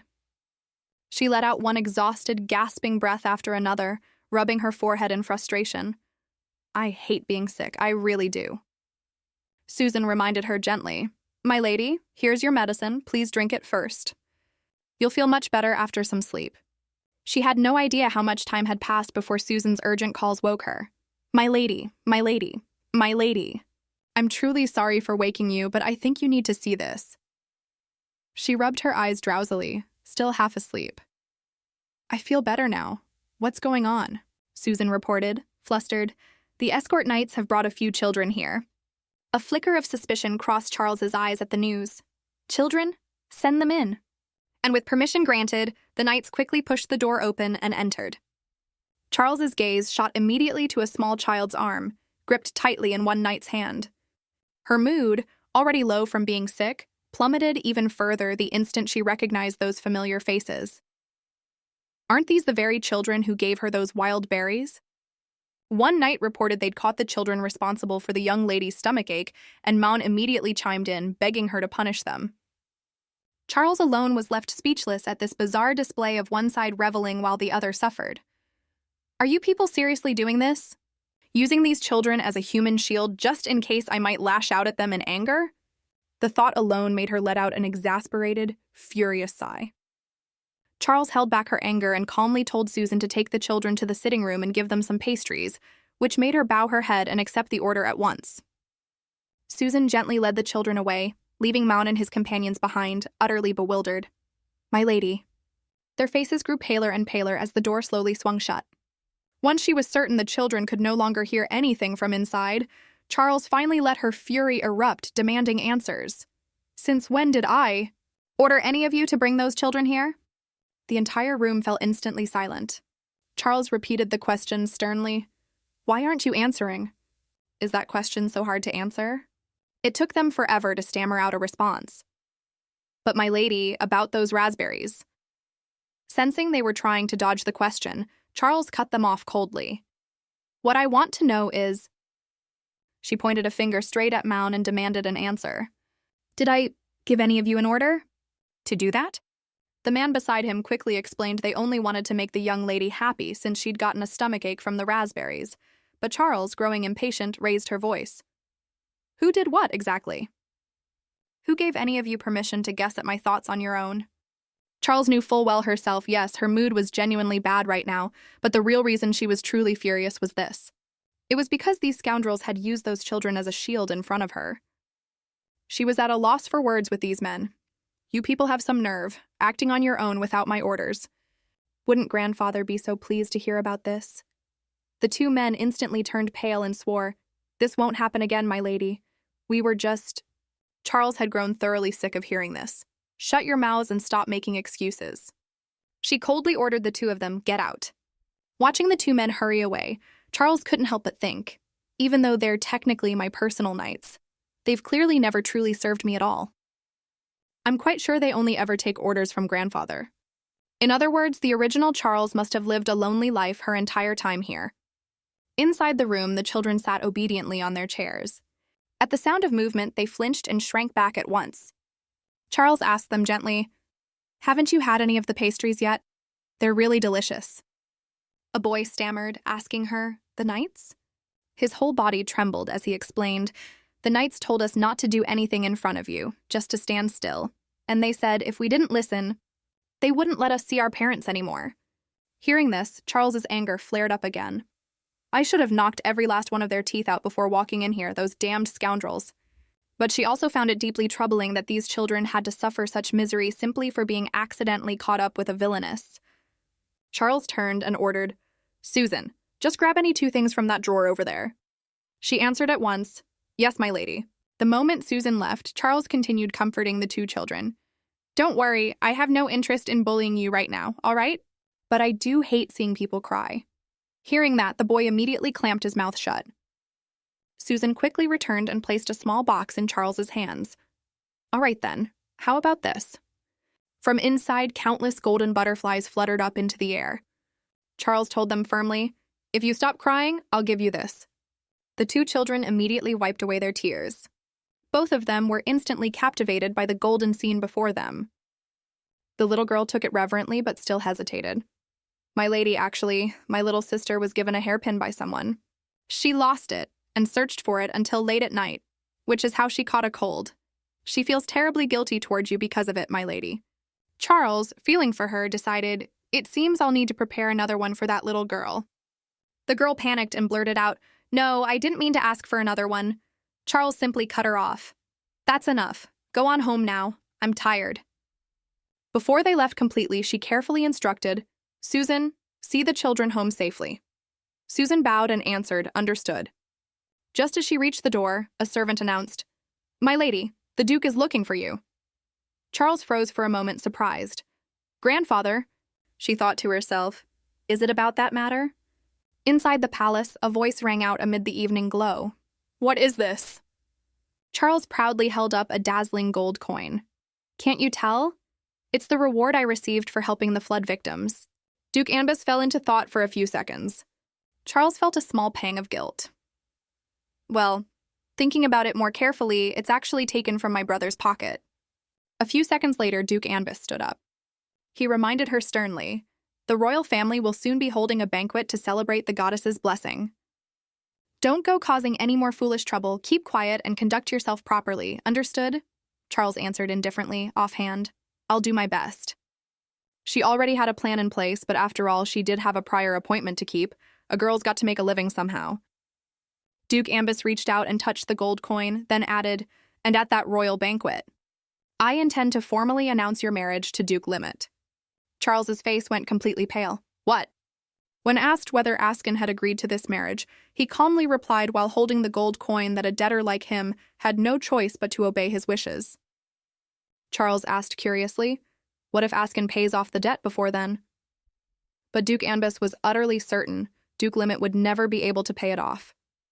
Not as long as he's still saddled with that useless, sickly burden of a sister. Charles clenched her fists, holding back her emotions, as he told her all she needed to do was win his heart before the announcement, instead of pathetically chasing after him the way she was now. She stared at the stacks of debt ledgers he'd laid out, unable to find anything to say. Knowing she'd been cornered, Charles forced a bright smile and accepted. I understand, grandfather. The conversation ended quickly, the evening light still lingering on the palace roof. Charles lay face down on her bed, utterly dejected. She kept asking herself over and over, damn it, what am I supposed to do now? Charles panicked, realizing everything had turned from a one-year engagement into an actual marriage, and Askin would surely refuse. It left her thinking the only option left was to sabotage the banquet itself. But that was only a temporary fix. She needed something more certain. Just then, a servant called out from outside. My lady, a guest from the royal family has come to see you. Charles racked her memory, puzzled. A guest at this hour? As the visitor slowly lowered their hood, a flash of surprise crossed Charles's face. The person standing there was none other than Lord Noah. He bowed respectfully. Please allow me to send greetings to the noble lady. His Majesty wishes to see you. Charles pouted in disdain. Just because my brother calls, does that mean I absolutely have to go? She hadn't expected that remark to leave Noah so flustered. Charles naturally felt a pang of guilt. Noah hasn't done anything wrong. I shouldn't take it out on an innocent person. So she relented and told him lead the way. Hearing that, Noah broke into a gentle smile. He said cheerfully, yes, I'll escort you to the carriage. The two of them soon arrived. In a room filled with the finest, most luxurious gowns. Rosidian lounged comfortably in a chair. Radiating an aura of handsome charm, he smiled and said, You're here? Charles looked at him, at a complete loss for words. Charles panicked at the thought that everything had turned from a one-year engagement into an actual marriage, and Askin would surely object, leaving her thinking sabotaging the banquet was the only option left. Charles, growing impatient, said, Forget it. Why did you even call me here? He waved a hand and called someone over. I called you here to have your dress made for the royal banquet. The arrival of Babeki left her baffled.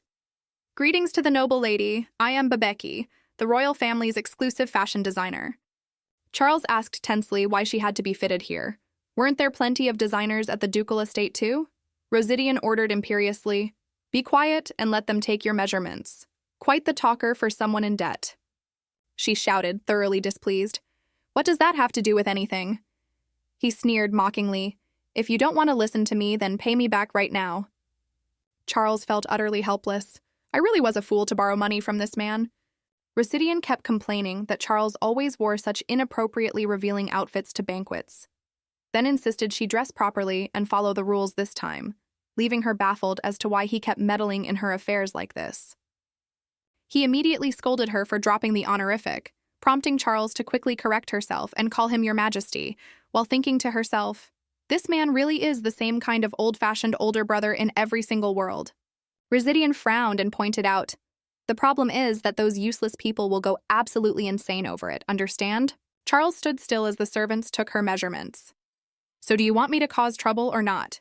He immediately snapped, I'm telling you to go cause trouble. She casually suggested, or how about I just skip the royal banquet entirely? Wouldn't that be a big scandal too? Rosidian would never allow that. You think that's something you can just do? Charles quickly pinpointed her goal, meaning she only needed to spark enough rumors to draw attention, without damaging the royal family's reputation. Just then, Ravella leaned in close to her. My lady, could you raise your arm like this for me? An image of a little girl suddenly surfaced in Charles's mind. The child who'd lost her hairpin and caught a cold searching for it late into the night. My little sister feels truly terrible about it, my lady. She reached out and touched it, startling the woman. My lady?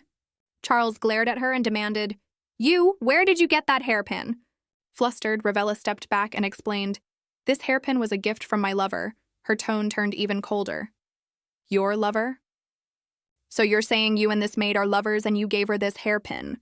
I remember clearly. You're the very man I caught red-handed last time. You'd best tell the truth. Why do you have my hairpin? Terrified, breaking into a cold sweat, Maun confessed everything at once. I'm truly sorry, my lady. The truth is, I once had the nerve to pick up something you'd thrown away and gave it to my lover. Charles furrowed her brow tightly, thinking to herself, this man must think I'm an idiot. She turned sharply, coldly, as if waiting for an order. Residian granted permission casually. Do your job well, then. Do whatever you like. Charles's eyes turned cold. That's right. The old Charles probably would have been fooled by this, too. Because she was both extravagant and easily bored, she often threw things away, which left the servants terrified when they saw her seize a weapon. Good heavens. Charles aimed straight for him, but I'm not the old Charles anymore. Never mind them looking down on me. A small child was left sick and suffering, all because of this scoundrel's greed. She stated firmly, I clearly remember giving it to a poor child in the Limut territory. And now you dare treat me like a fool? Maun immediately shifted the blame. It was that woman, Ravella. She forced me to do it, my lady. I only followed her orders. She threatened me into stealing your things piece by piece. I had no other choice. But Ravella had clearly already suspected something and questioned him earlier. Maun, tell the truth. How could you possibly afford something like this on your salary? Don't tell me. You stole it from the noble lady's room. He calmly claimed he'd simply picked up an item thrown out for the beggars, since those wretches wouldn't do anything with it anyway, believing that foolish woman would never find out. Ravella cursed him silently. Maun, you absolute scum. Everything you're saying is a lie. She quickly spoke up to save herself. My lady, I'm sorry for causing such a shameful scene. Please, let me explain. If I'm guilty of anything, it's only accepting the item. Even knowing it was something that scoundrel had forced away from a child, I'm truly sorry. But I swear I never ordered that piece of trash to steal your things, nor did I ever have any greed for them myself. Charles stepped forward slowly. Is that so? Then deal with that man however you see fit. However you handle it, it had better satisfy me. Gritting his teeth, Maun began plotting. Why would that woman Ravella dare wear that thing here of all places? Whatever. I just need to dodge it and take a light beating. That'll do. But suddenly, his entire body went rigid. Maun realized in horror that his body wouldn't move at all. This is killing intent, Your Majesty. He took the full brunt of Ravella's beating without resistance as she calmly demanded, fire that maid immediately. She was furious that the man had known everything yet still dared wear the hairpin in front of her, while Rosidian coldly agreed that a person's true nature really doesn't change easily. Well then, I look forward to you keeping up the good work at the banquet. Charles smiled and took a bite of pastry, asking if he seemed to enjoy this sort of thing. while he secretly hoped she'd cause a scandal quickly and get kicked out of the Anbys family so he could bring her home at once. Charles savored her pastry while watching the brawl unfold between the two of them. Maun couldn't fight back at all, paralyzed by the killing intent. And Ravella, having been betrayed, showed him absolutely no mercy. She felt a flicker of unease. Her own scandalous reputation was probably about to spread everywhere again. She really was done for this time. But Charles was completely wrong. As the rumor spread, people only spoke of how she'd helped the flood victims in the Limit territory and given hairpins and gold coins to the children who'd brought her wild berries. What's more, a few days earlier, she'd also strictly punished a wicked knight who had stolen a hairpin from a child.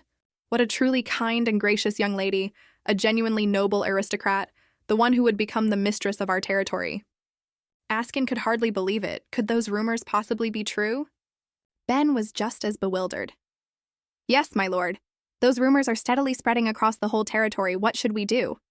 He clenched his fist and ordered, stop them at any cost. We're about to annul this engagement. If rumors spread that she'll become the mistress of this territory, wouldn't that put her in an awkward position too? Arya had said before, brother, about Lady Charles, I don't think she's a bad person. I feel ashamed for always assuming she was wicked. Askin rubbed his temples, troubled. Has that woman won even Arya over now too? The problem is, Charles herself had once asked, just keep this engagement with me for 1 year, that's all. So you want me to bet my very life on this? I'll bring the magical contract myself, and when that time comes, all you have to do is sign it, no complaints allowed. If you accept my proposal, I won't come anywhere near you again. I have to admit, that proposal really did shake me. He spoke up uneasily, my lord. Askin clenched his teeth as though he'd made up his mind. He stood up abruptly and ordered, Ben, prepare the carriage. Ben acted at once, yes, my lord. Askin held firm to his resolve, even if Arya was right about all this. What had already happened couldn't simply be undone. The scene shifts to a beautiful garden overflowing with fresh flowers. Charles lay sprawled listlessly across a table. Damn it. She couldn't stop her mind from wandering endlessly. Back to the moment Charles climbed into the carriage to head home. Noah asked with concern, My lady, are you all right? But she just answered coldly, If I weren't all right, what exactly could you do about it? He smiled gently. Noah gently made a suggestion, noticing she looked utterly exhausted. Would you like me to escort you personally? Charles thought it over for a moment. In the original story, Noah was never the type to just silently endure things, even when the villainess drove him mad. Or was it? He was acting friendly because he knew she could control Residian's madness. If that weren't the reason, then Charles must have... He looked a little surprised when she suddenly fell silent. My lady? Charles walked past him coldly. Forget it, you're annoying me, just go home. Snapping back to the present, she frowned slightly. She didn't understand why Noah was acting like this, but that wasn't important right now. A voice drew closer. I always hope I'll get to see you again, my lady. Ian wore his usual unreadable smile. And it seems today I've finally gotten that chance. Charles couldn't help but be startled. Ian Trey, why are you here? He acted harmless. Oh, come now. There's no need to be so guarded. I haven't done anything suspicious. Still wary, she thought. It's precisely because I know nothing about you that I feel uneasy.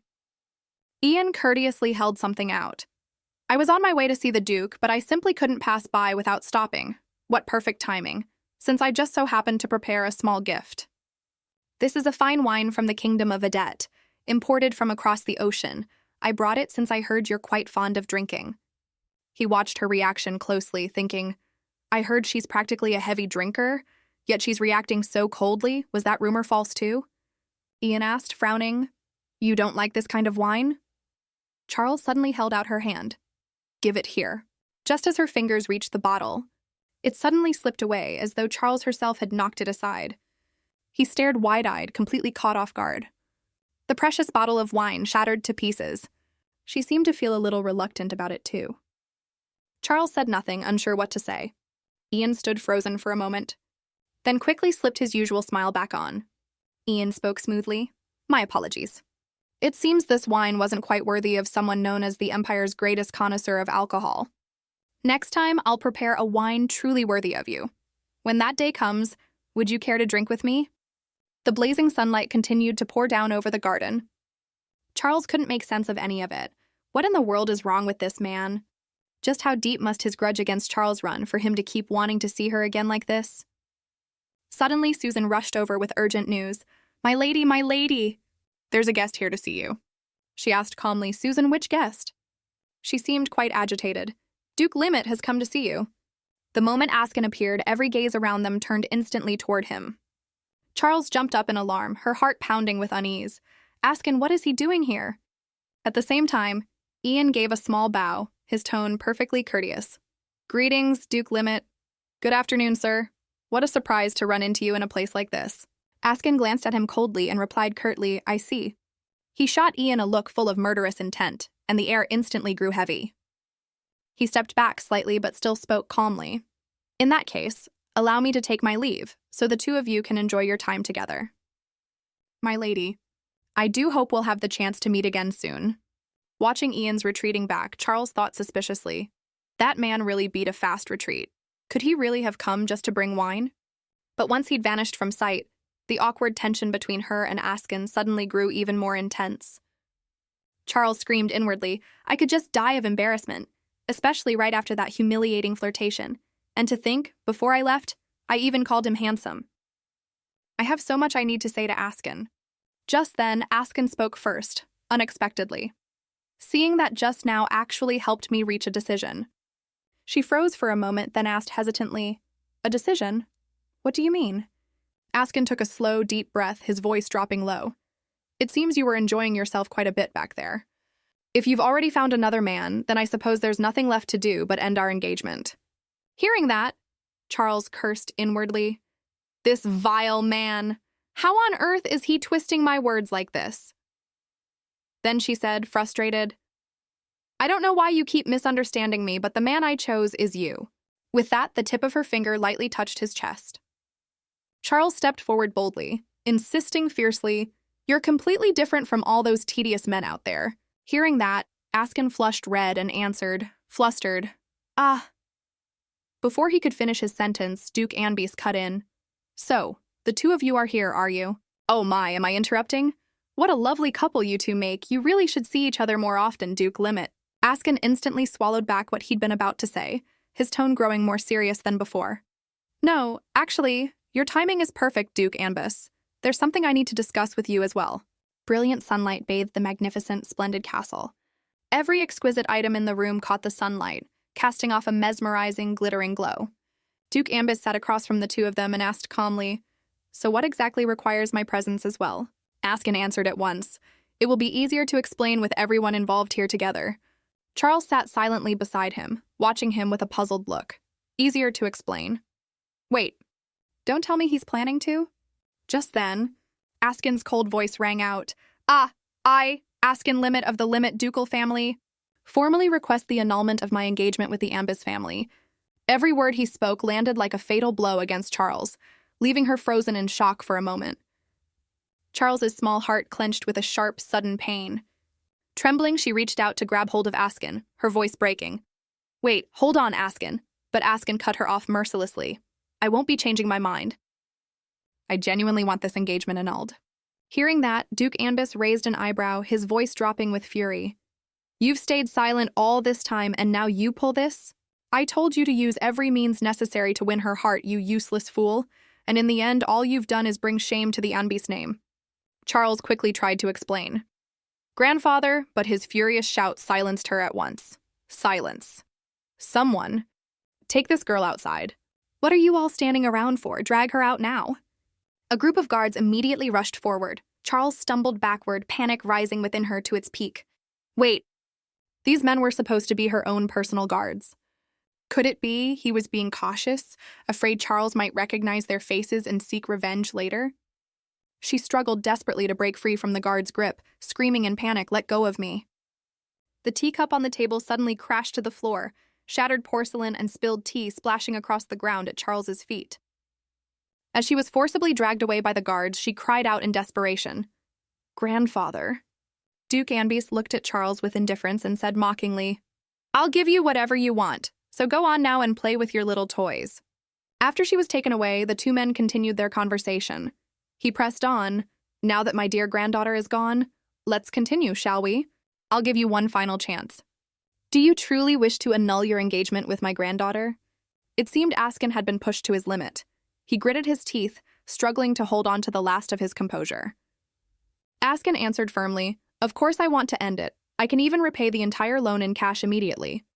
Hearing that, Duke Anbis let out an amused laugh. "Very well then, let's review the contract. This engagement is a binding agreement between two families, secured with money as collateral. Since you wish to terminate it before the agreed term, there will be a breach of contract fee. The penalty amounts to 50% of the remaining total interest." The moment he finished speaking, Askin protested at once. "That's absurd," but the old man said indifferently, "If you can't pay, I'd be more than happy to accept your entire territory instead. No matter which path you choose, curing your sister will remain nothing more than a distant dream. For the sake of our old acquaintance, I'll pretend I never heard this request. Just make sure you play the role of Charles's fiancé well at the upcoming royal banquet." Askin stayed silent, saying nothing in response, but inwardly he sneered, "Did you really think I'd let the goose that lays the golden eggs go that easily, you damned old fox?" Out in the castle corridor, Charles had broken free from the guards surrounding her and rushed back toward her old room. She cursed inwardly. "I knew it. He's exactly the type of man who'd use even his own granddaughter as a tool. But this has gone too far." Charles replayed what had just happened in her mind, the moment she'd furiously shouted at the guards, "Don't touch me." Just then, a strong hand had reached out and stopped them for her. Z spoke in a calm, steady voice. "I'll hold them off. Please hurry and go, my lady." As Charles recalled it, she thought to herself, "Could Z really be the only one left who's still loyal to me? But right now, I need to find Askin first. He's probably right now over at..." Before long, the evening light bathed the entire castle. She caught sight of Askin at the stables just in time and murmured to herself, "There he is." Charles hurried toward him, then called out, "Askin, wait, please listen to me." Before she could even finish, she froze at the sight in front of her. What caught Charles's eye was a stream of tears running down his handsome face. Askin didn't bother wiping them away. He simply turned his head and looked at her in silence. Charles was instantly stunned to see Askin crying. She lowered her voice and spoke gently. "Are you crying?" Startled, he quickly turned away to wipe the tears, murmuring, "Please forgive my loss of composure." Askin thought to himself, embarrassed. Damn it. Of all the people, why did it have to be her who saw him like this? Suddenly, Charles's cold voice rang in his ears. "What exactly did my grandfather say to you?" The turmoil in Askin's heart instantly settled, and he stood there perfectly still. After a long moment, Askin finally answered, "This should be good news for you, actually. The annulment has been postponed for now." Charles stared at him in silence, filled with suspicion. "Postponed, huh? After he treated you like that, shouldn't this have been resolved immediately?" "Just then," he added coldly, "this isn't over yet. I will absolutely see this engagement annulled." Hearing that, she grew alarmed and asked hesitantly, "Have you even once considered my proposal? Or has everything I've done for you meant absolutely nothing at all?" "If you really hate me that much," before Charles could even finish, Askin cut in calmly, "it's not your fault." She froze for a moment, blurting out, "What?" He continued explaining, "Even though I'm citing you as the reason for the annulment, the real cause is Duke Anbis." Duke Anbis demanded a breach of contract fee, an absurd, unthinkable amount. Having said that, Askin paused, recalling the old man's words. "This engagement was established with both families' assets as collateral," he continued. "The penalty will be 50% of the remaining total profit." He raised an eyebrow, a shadow of sorrow crossing his face. "If I don't cut this bond off soon, he'll keep using that contract as an excuse to squeeze money out of me. The Duke's greed knows absolutely no limit. He's used this engagement to extort money, reputation, even my swordsmanship, and who knows what's next. Have you ever imagined how this would end? He'll keep satisfying his bottomless greed and then discard us the moment we're no longer useful to exploit. Who wouldn't want to escape a fate like that?" Charles was left stunned by Askin's words, watching him quietly when suddenly he asked gently, "Are you hurt anywhere? Perhaps this isn't the right time to bring it up, but I want to fulfill my part of the responsibility. The tea set shattered, and the knights handled you rather roughly. So, if your body was hurt anywhere at all, our castle has medicine for injuries. I'll have some sent to you." Charles sighed softly, her voice tinged with a pout. "Unfortunately, what hurts me most is still the fact that you announced you wanted to annul this engagement." Askin cleared his throat, answering awkwardly, so I'm afraid there's no medicine that can cure that. If you'll excuse me. She let out a small huff, then teased sharply. Aren't you just running away because you don't know how to respond? Just then, smoothly mounting his horse, he stated firmly, Not at all. I still have matters to attend to. With that, Askin rode off leisurely on his horse. Charles stood still in the stables, silently watching his retreating figure, and let out a weary sigh. In the end, I still couldn't say what I truly wanted to say.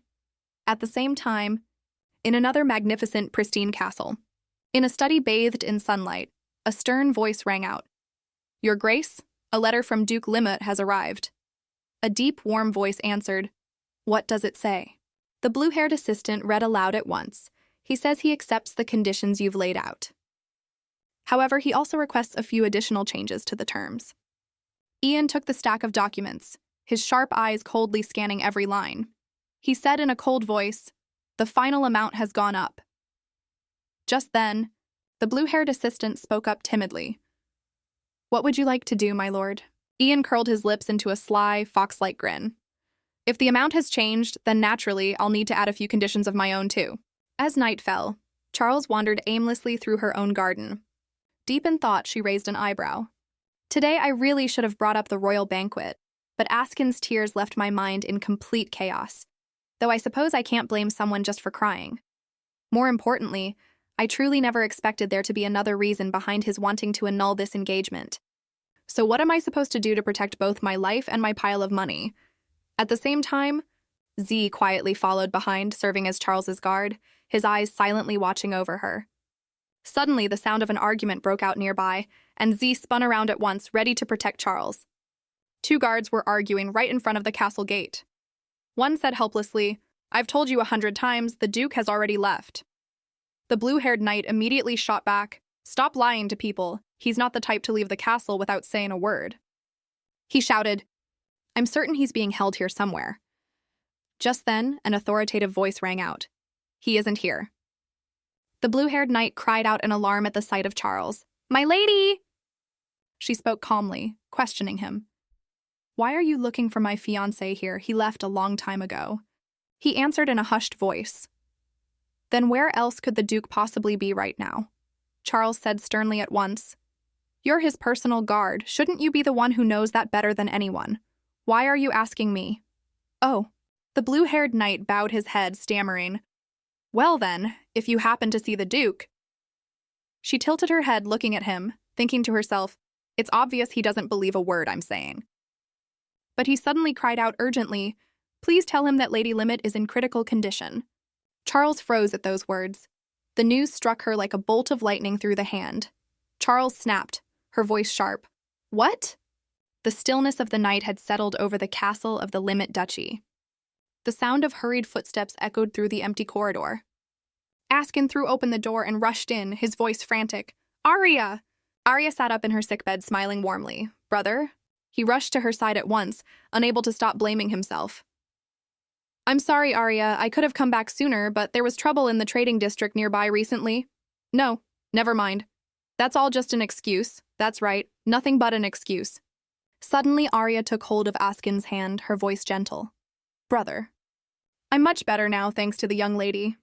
She brought the Anby's family's doctor along with healing mages to see me.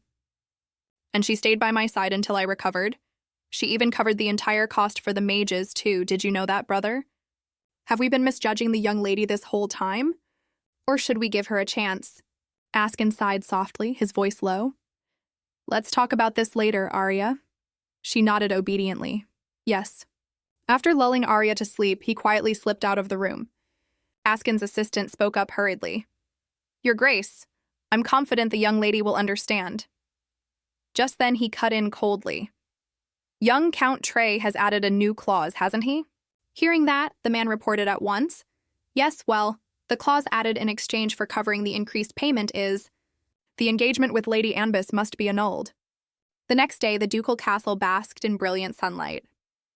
The assistant slumped over the exquisite stone table, thinking wearily to himself, I really am about to collapse from exhaustion. I got back so late last night because I had to confirm Arya had truly pulled through her critical condition. But at least I got to see her safe with my own eyes, so it was worth it. Rumi spoke up anxiously. My lady, the Duke's knights have been waiting outside since 8 in the morning. Is it really all right to keep them waiting like this? Susan urged her on too. It's almost lunchtime, my lady. She sat up wearily, lost in thought. I brought both a healing mage and the family doctor along, so it would be strange if that old man hadn't found out by now. I acted too rashly without thinking of the consequences, but who had time to think it through back then anyway? Then Charles spoke up. Girls, help me get changed, but there's one condition. Let's just take our time getting me ready. She sighed inwardly. It's a shame I'm not in the mood to obediently endure the first round today. It wasn't long before Rosidian lost his patience and kicked the door open, storming in. Charles looked at him, confused. What on earth is going on? Rosidian stormed toward her and demanded, Is that any way to speak to your brother, who's nobler than the sky itself? She corrected herself at once. No, what exactly are you doing here? He laughed, arrogantly boasting, Your gown for the banquet is finished, so I've come to fetch you. Charles then answered flatly, Did you really come in person just for that? Yes. Hearing that, Rosidian pouted. Hey, the Emperor himself came here in person and you're still talking back this much? She quickly lowered her voice to smooth things over. No, I just mean you usually send Sanoa for this sort of thing. Why did you come yourself today? Just then, Duke Anbis appeared and greeted him respectfully. Son of the Empire, the king of all beasts roars beneath the golden light. Glory belongs to his imperial majesty. Yes. Charles glanced at him, quietly understanding. Ah, I see. He's deliberately making a public appearance just to show off in front of that old man. Kicking down the door was probably just for show, too. At the same time, Rosidian said mockingly, Oh my Duke, you really should know when to stop. I never expected you'd lower the royal family's sacred bloodline down to the level of common beasts. Unfazed, Duke Anbis answered cleverly, Lower it, not at all. I only came because I heard you were looking for my granddaughter. He kept pressing, Is there a problem with me seeing my own sister? The old man replied, It's not that this humble servant has any issue with your majesty's intentions, but Rosidian cut him off at once. You clearly do have an issue, and a rather big one too. Charles, meanwhile, casually told Susan to put her earrings on, and she answered at once, Yes, my lady. Duke Anbis suddenly lowered his voice. Your Majesty, if I may be so bold, could you please limit how often you visit my granddaughter? No. That child is Anbis's daughter, not part of the royal family. In other words, she belongs to the Anbis family. Charles heard every single word he said, and frowned in irritation. Has this old man really started treating me like his property now? Rosidian mocked him. Just because you believe such things, do you really think she belongs entirely to Anbis? The old man flinched. Your Majesty. He continued indifferently, If believing something alone made it true, then I suppose I'll go ahead and believe you're a man destined to go bald soon. In the end, Rosidian's mockery had succeeded in provoking Duke Anbis. He suddenly lowered his voice in warning, I'm not mocking you either, Duke Anbis, but let's just see how far that little idea of yours actually gets you. Regardless, I'm taking my sister with me today. Her custom gown from the palace is finally finished. As for you, old Duke, just sit here and count your spare change. Rosidian quickly whisked Charles away, and the heavy door slammed shut behind Duke Anbis. Charles. Furious, he gritted out an order, go buy jewelry, clothing, anything expensive and precious right away, and bring it to Charles's room for me. I won't stand by and watch Charles get overshadowed by the royal family's wealth. I simply won't allow that to happen. Charles is the very face of the Anbis family. At the royal palace, Charles stepped down from the carriage as it came to a stop in the middle of the palace courtyard.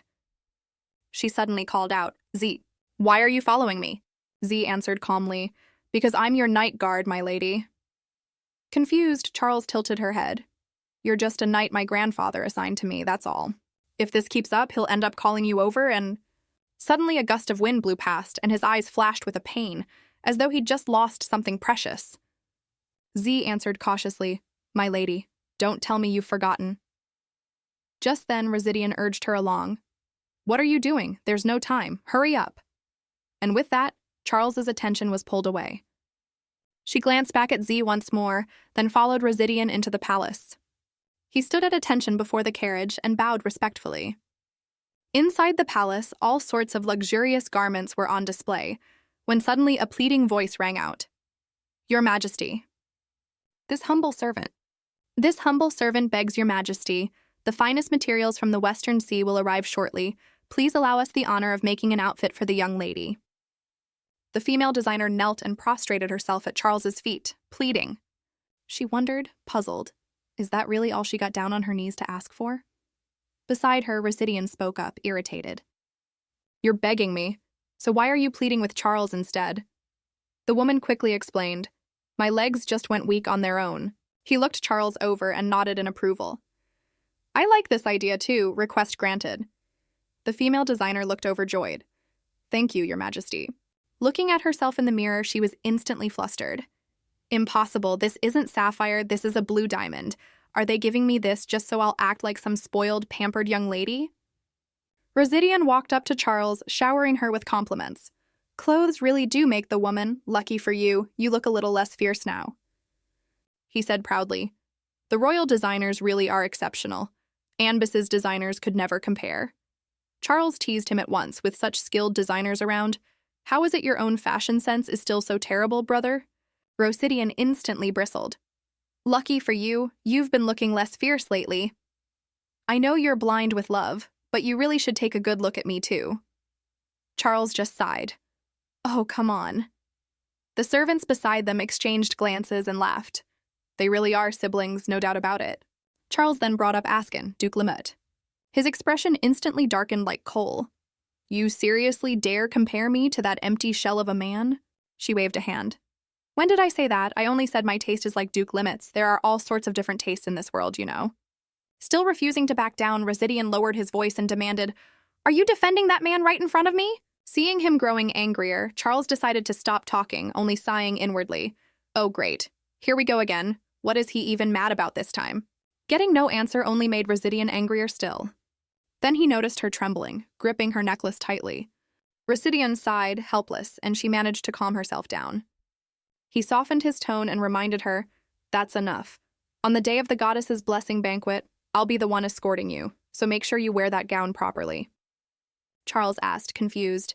What are you talking about? I already have a fiancé. Why would you be the one escorting me? Residian smirked slightly. I'll be ordering an extremely strict dress code inspection that day, after all. This is a formal royal banquet. That empty shell of a man doesn't even own a single decent outfit to wear. He won't even be able to set foot in the banquet hall. Hearing that, she frowned tightly, cursing him silently in her head. This bastard. Charles put a hand on her hip and said disdainfully, Go ahead and try it. You think I'll just sit back and take that? Residian pointed at her, sneering. Little sister, after swallowing up all my money, were you planning to just ignore me now? Charles shot back sharply at once. You're the one who used me as collateral to ask for help. I've never once used my own fiancé as collateral for anything. And besides, if you keep treating my fiancé like that, the whole reason I borrowed the money in the first place loses its meaning. He grumbled irritably, Why is your voice getting louder and louder? Be quiet. Huh? Why did you suddenly stop talking? Charles paid no attention to what he was saying at all, looking instead at Noah behind him, unable to help but wonder, what's wrong with this guy now? Confused, Residian turned around, looking utterly baffled. He looked at Noah with an irritated expression and clicked his tongue once. Then Residian grabbed him tightly and dragged him along. What are you doing? Come with me, assistant.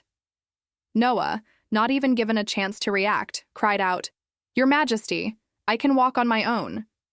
Residian, allowing no argument, ordered, Then be quiet. Watching this empty scene unfold, Charles couldn't help but marvel. Does Noah really put up with a superior like that? With that, she rested her chin, looking grim, and let out a sigh. Charles recalled Duke Anbis's words from before. I intend to announce your marriage to Duke Limut. Then Residian scolding, Are you standing here defending that man right in front of me? She rubbed her forehead, 3 parts helpless and 7 parts reluctant, wondering to herself, why are these two men both so desperate to tear Askin apart? From the very start, don't they realize? Askin doesn't even want to attend this banquet. Isn't that the real problem here? She clutched her head and groaned. Grandfather and that man really are utterly useless. She covered her face, deep in thought. Even so, I need to do something. My life is on the line here. The next day, a voice called out, My lady. I'm the head designer of the AB boutique. The purple-haired girl introduced herself. I own the Vieg store, the fastest-growing shop in the empire, the jade-haired girl added. This humble servant is Bon of La Papa, my lady. Have you received the limited edition bag I sent last time? The blue-haired girl smiled and said, My lady, it's been a while. The purple-haired girl chimed in, Even first thing in the morning, your face is still absolutely flawless. The brown-haired girl praised her too. Your skin truly is, without a single blemish. Charles thought to herself, Who on earth are all these people? Losing patience, Charles flicked her hair and asked, What are you all here for? She walked over and sat down, letting them fawn over her. My lady, you truly do have a wonderful man. Duke Anbis dotes on you so much. Clothes, bags, hats, and shoes in this reception room, they're all limited editions made exclusively for you. Glancing at the pile of items, she remarked, At this rate, forget my cryptocurrency, even my life might be hard to hold on to. And what's the point of all these things anyway? More importantly, the outfit my brother gave me is far more beautiful than any of this. Charles let out an exasperated sigh, which left the three women behind her looking like their souls had left their bodies. Rumi walked in calmly. My lady, just tell us whatever you need. The other one quickly added, That's right. If you'd like something custom-made, we'll prepare it right away. She stepped closer to Charles and called out softly, My lady. Rumi said something that made Charles lean in and listen closely. Then Charles shouted loudly, leaving all three women stunned, jaws dropped, eyes wide. All of you, get out. The blue-haired girl hadn't even finished speaking. My lady, wait. Before the woman outside could finish her sentence, Charles had already slammed the door shut. Then she turned to Rumi and asked, What are you all up to? Hand it over to me. She answered, Yes, my lady. Charles looked at the letter, puzzled. Did my fiancé really send this? Rumi answered respectfully, Yes, a servant from the Limit family delivered it personally. Holding the letter, she couldn't help but marvel, Good heavens, I actually received a letter from Askin. But her mood didn't improve one bit. If anything, she felt even more anxious, probably because she had no idea what was written inside. She recalled Askin's cold expression and his words, I formally request the annulment of my engagement with the Anbis family. After all, the last time they'd met was to discuss the annulment. In her mind, an image of Askin asking after her surfaced, So if you're hurt anywhere, our castle has medicine for injuries, I'll have it sent to you. Charles stared silently at the letter in her hand, unable to say a word. Then she resolved to open it. Charles looked at the words written on the letter. Dear my lady, the Limut family will never forget this kindness. I intend to attend the goddess's blessing banquet as your fiancé, not only to repay you for helping my sister, but also for your own benefit as well. Charles looked at the lines on the letter. He'd used formal, respectful language throughout. Truly, just from the handwriting alone, his character shone through clearly. Please send your reply through the knight who delivered this letter. Charles blushed as she noted, but in the end, there still wasn't a single word of thanks. Susan clasped her hands, curious. My lady, there must be good news in that letter. Rumi added, You kept smiling the whole time you were reading it. She asked, embarrassed. Did I really? Rumi smiled brightly and answered, Of course you did, truly. You looked so happy just now. Charles suddenly fell silent for a moment. She abruptly ordered Susan to call the designers back, along with Jess, and to summon the designer in charge of the family's affairs as well. Rumi understood at once and answered quickly. She spoke firmly, Gather all of them together and tell them to make a magnificent formal outfit that matches my banquet gown. Cost is no concern. She accepted the order. Yes, my lady.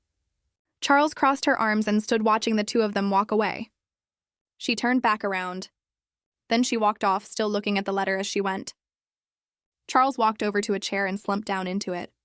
She wondered pensively, even after going through all that effort, is he finally starting to open up to me? Meanwhile, among the capital's usual troublemakers, someone spoke up. So you're saying the young lady turned down another invitation to meet today? How could she just abandon us like this after only one night? A young lady with orange hair chimed in, There's so much to worry about before the banquet, from the color of the young lady's gown to the jewelry for this royal banquet. The blonde-haired young lady answered, She claims she has a reason for keeping quiet about the banquet. But whatever the reason may be, she's clearly and shamelessly ignoring us. Rodaria sipped her tea as she listened to them talk, then set the cup down with a cold, thin smile. So what do we do about this? We can't just sit back after being insulted by the young lady like this. So we'll have to show her reality ourselves. The blonde young lady asked cautiously, "Wait, Lady Rotaria, don't tell me you're planning to?" Rotaria smiled coldly. "That's right, we'll publicly invite the young lady, so that she'll be left utterly alone at the royal banquet with no dance partner to attend my engagement celebration. No matter how much money or power she has, she'll never be able to have love. We'll show her the reality of who she really is." One morning, Charles walked down the corridor with Susan. She was so overjoyed she nearly cried. Finally, I'm no longer banned from entering," Susan whispered. "It seems that knight from before really did know how to repay a favor, my lady," Charles murmured softly in reply. She thought to herself. I never expected that incident at the gate to turn out like this. A moment later, a man in a neatly pressed uniform spoke up. "I'll go inform the Duke." She froze on the spot, having already mentally prepared herself to camp outside the gate again. He said sternly, "To be honest, the Duke still forbids you from entering the castle, but Lady Limit instructed us that if you came today, we were to let you in, my lady. Since the two of their orders contradict each other, I'll confirm with him and let you know afterward. And one more thing, thank you. Thanks to your help with the flood in Limit, my younger brother made it through his critical condition. I wanted to pass along his thanks to you personally, my lady." Charles walked in amid the servants' respectful bows, and although a little surprised, it didn't feel bad at all. Suddenly, a voice rang out, catching her off guard. "Do you have some business here today? Didn't I already write everything I needed to say in that letter?" Charles pouted and glanced over at him. Then she spoke up. "You sound so polite in writing, yet you can't even manage half that in person?" Askin quickly backpedaled. "No, what I mean is, why on earth did you bring that thing with you anyway?" She said sweetly, "This is my fiance's love letter. Of course I have to keep it on me at all times." His eyes went wide. "A love letter? What nonsense are you talking about?" She cupped her cheeks, mischievous. "A letter exchanged between two engaged people. Isn't that a love letter by definition?" Askin objected at once. "Think whatever you want, but don't drag me into your delusions. Give it here. I'll throw it away for you." Charles snatched it back quickly. "Absolutely not. You're forgetting something important." He asked at once, forgetting what? She placed a hand over his chest and said, spelling it out word by word, a reply. "I came here to answer your letter." Startled by her words, Askin flushed as red as a ripe persimmon. He placed a hand on his chest and said, "Then why didn't you just write back?" She answered, "Because this isn't something that can be said through a letter. Askin, in your letter you said you'd attend the banquet with me, correct? Listen closely. At this royal banquet, Duke Anbis is going to announce our marriage." Askin froze at that. Unable to hold back, he shot up and shouted, "What?" Charles raised a hand to calm him. "Wait, Askin, I'm telling you this because I want us to figure out a solution together. You know as well as I do that I can't stop that old man on my own." Hearing that, Askin suddenly recalled Count Anbis's words, "Go ahead and play with her however you like." Sensing what he was thinking, Charles suggested bluntly, "So refuse him then." No matter how selfish he is, Duke Anbis still cares deeply about appearances. Charles still values her reputation greatly. If you publicly refuse at the banquet, he won't be able to brush it off like last time. He froze, about to protest. "But if I do that, then?" She shrugged and reasoned, "You'll lose face, sure, but it's not like you'll die from it, right?" She calculated silently to herself, "If we marry, Askin will kill me eventually. And if we annul, the contract will take my life. So keeping the engagement intact is still the safest option." With that thought, she kept persuading him, "And I don't intend to make you work for free either. This time, all I truly need is for you to keep the engagement for exactly 1 year. My first proposal was rejected when you chose annulment instead. Thinking back, that makes sense, since aside from me staying out of your sight, you gained nothing at all from it." Askin answered calmly, "I'll think about it as positively as I can."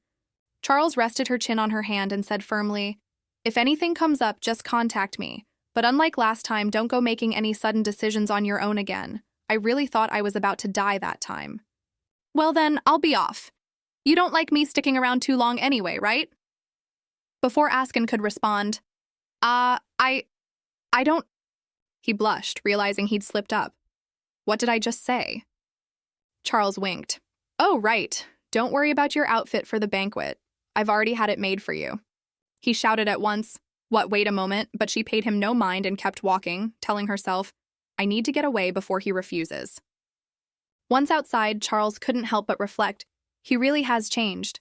From his tone to the whole atmosphere around him, perhaps her efforts hadn't been entirely wasted after all. Suddenly, a voice called out, "My lady." Arya came running from a distance. She imagined some mischief with the girl and instantly panicked. Who could resist someone this pretty and adorable? She immediately shouted, "Don't run!" Arya answered cheerfully still, "Yes, my lady. Thanks to you, I finally slept well that night for the first time in ages." She smiled and replied, "Well, good. At least that makes it worth the money I spent." Suddenly, the girl hesitated. My lady, actually, there's something I wanted to ask." "Could you brush my hair for me one more time?" Charles answered without hesitation. "Of course, we're friends after all, right? This time I'll brush it extra carefully." She and Arya sat together on a chair as she gently ran the comb through the girl's hair. Charles looked at the comb, feeling a pang of sadness. Her comb is far too worn out. I should buy her a better one. Suddenly, Arya's voice pulled her out of her thoughts. "Actually, ever since I was little, I've always imagined what it would feel like to have an older sister. It's not that I hate my brother or anything," she said with a small smile. "I understand. You just admire the fact that your maid has an older sister, don't you?" Arya stammered. "Yes. My maid from before had an older sister. The two of them were very close. She used to say her sister always waited for her to come home too. That's the thing I envied most." In truth, Askin often left the territory to search for a cure for Arya, so it made sense that she'd often been left home alone. The air seemed to still for a moment. Charles told herself time to change the subject and asked Arya, "So what happened to that maid of yours? How is she doing now?" Arya went pale, unable to get the words out. Well, that maid?" Charles felt a pang inside. That tone of voice made it obvious something had happened to that maid. Suddenly, the girl broke into a bright smile. "Anyway, I've just always imagined what it would be like to have an older sister. I've thought about it so much." Charles watched the scene unfold with a heavy heart. Then she said, "I've also thought it would be wonderful to have a little sister like you, Arya." And so time passed by. Until the day of the banquet arrived, a maid called out respectfully, "My lady, His Grace the Duke wishes to see you." She turned and confirmed, "Grandfather." A voice echoed through the quiet room. "What did you call me for, Grandfather?" "I'm busy preparing for the banquet, you know." Duke Ambus asked sternly, "Do you know what day today is? Today I will announce your marriage to Duke Limit." She cursed inwardly. This old man really is beyond help. She retorted, full of reproach, "What kind of announcement is this, when even my fiancé doesn't know about it yet?" He said imperiously, "That's enough. From now on, you just need to obediently follow my instructions. I'll place everything you need right into your hands." Charles was furious, but kept her composure. "Place what exactly into my hands?" "My own execution, Grandfather? Given Duke Limit's temperament, if he hears about the marriage right there at the banquet, the ones who lose face will surely be the Ambus family." Duke Ambus laughed mockingly. "My dear granddaughter, that's precisely why you're still so naive. There's nothing in this world that money can't buy. All you need to do is become the most beautiful woman at the banquet. Beautiful enough that even Askin will feel unworthy of you once the marriage is announced." She clenched her fists, silently condemning him. "He's shamelessly treating me like nothing more than a pretty doll." Charles crossed her arms and smiled darkly. "Yes, Grandfather, I understand." Inwardly, though, she couldn't resist a bitter thought. "I definitely warned you, Grandfather." Once outside, Charles glanced around and sighed. What a waste of time rushing over here for nothing. Seeing her, a maid called out respectfully, "My lady." Charles politely dismissed her. "I need to think for a moment. Please step outside for an hour." Understanding, the maid stepped out. "Yes, my lady." Once back in her room, she slammed the door shut. Charles looked at the swirling blue smoke drifting in front of her and spoke up. "Seriously, why are you in my room again? Has my brother lost his temper again?" Noah answered, breaking into a sweat. "No, everything's fine today." When she asked if he was going to teleport her to the banquet, Noah admitted honestly that he wasn't the one escorting her. She pointed at him teasingly, "Saying all that and you're still not the least bit flustered. What if I'd been changing clothes in here?" Noah blushed and defended himself. "No, I was absolutely certain that would never happen. I only act when I'm completely sure of things like that." Charles mused, "So you're basically the royal family's spy reporting back in real time?" He protested on the verge of tears. That's so unfair, my lady. In the name of His Majesty's honor, I would never enter your room with any such intention. She asked, puzzled. Why swear by the Emperor's honor instead of your own? Noah explained his reasoning. Because I came here under His Majesty's orders, so it's only right to swear by his honor. Charles frowned. What orders? Mid-sentence, he suddenly dropped to his knees. The thing is, Noah pulled a small box out from inside his coat. He opened it, revealing a glittering necklace inside. This is a gift His Majesty sent for you. She examined it and sighed. The last one was already excessive enough, and now he wants me to wear another? Noah answered calmly. He said one necklace alone wasn't enough to hide the world's most important collar. And that particular item isn't something you can just casually remove either. Charles set the necklace back in its box. All right, I understand that's all, right? Just put it on the table before you go.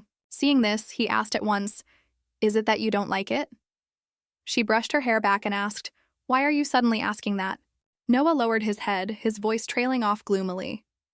Even though it was by His Majesty's order since he was busy, I was the one who actually picked out this necklace, so if it doesn't suit your taste.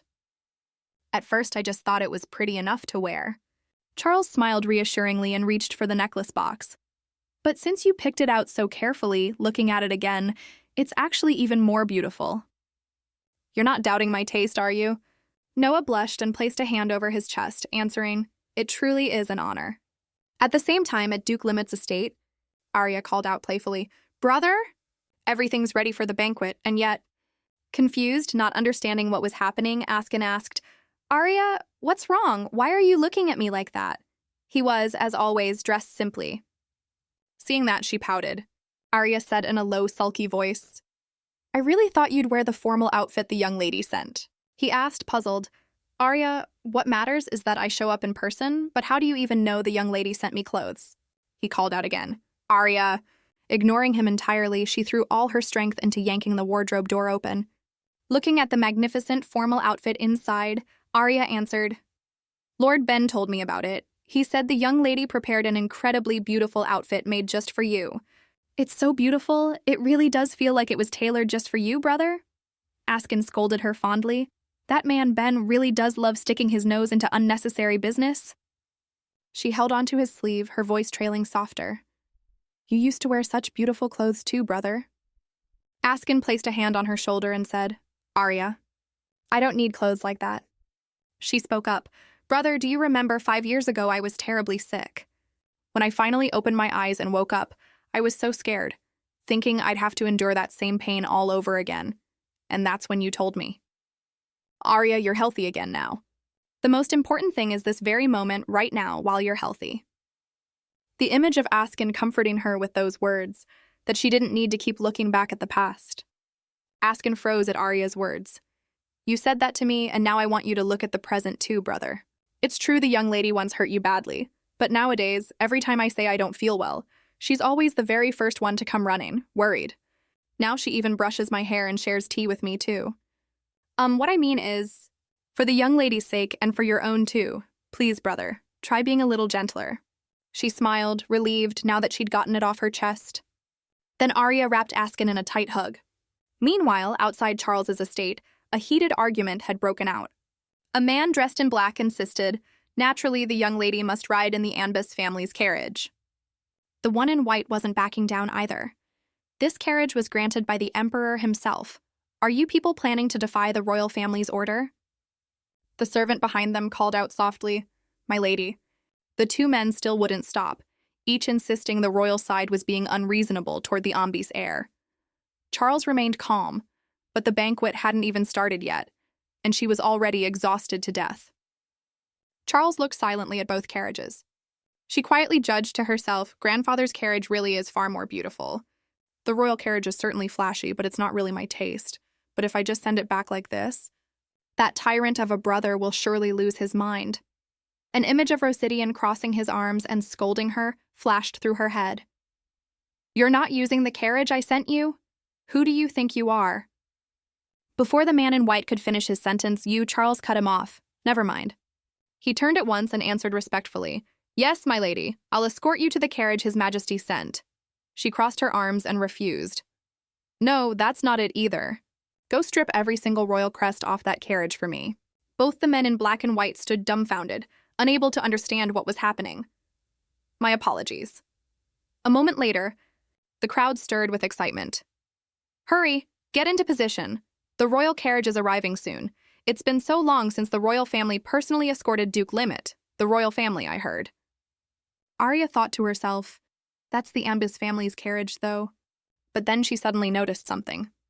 She kept analyzing it in her mind. The design really is from the Ambis family.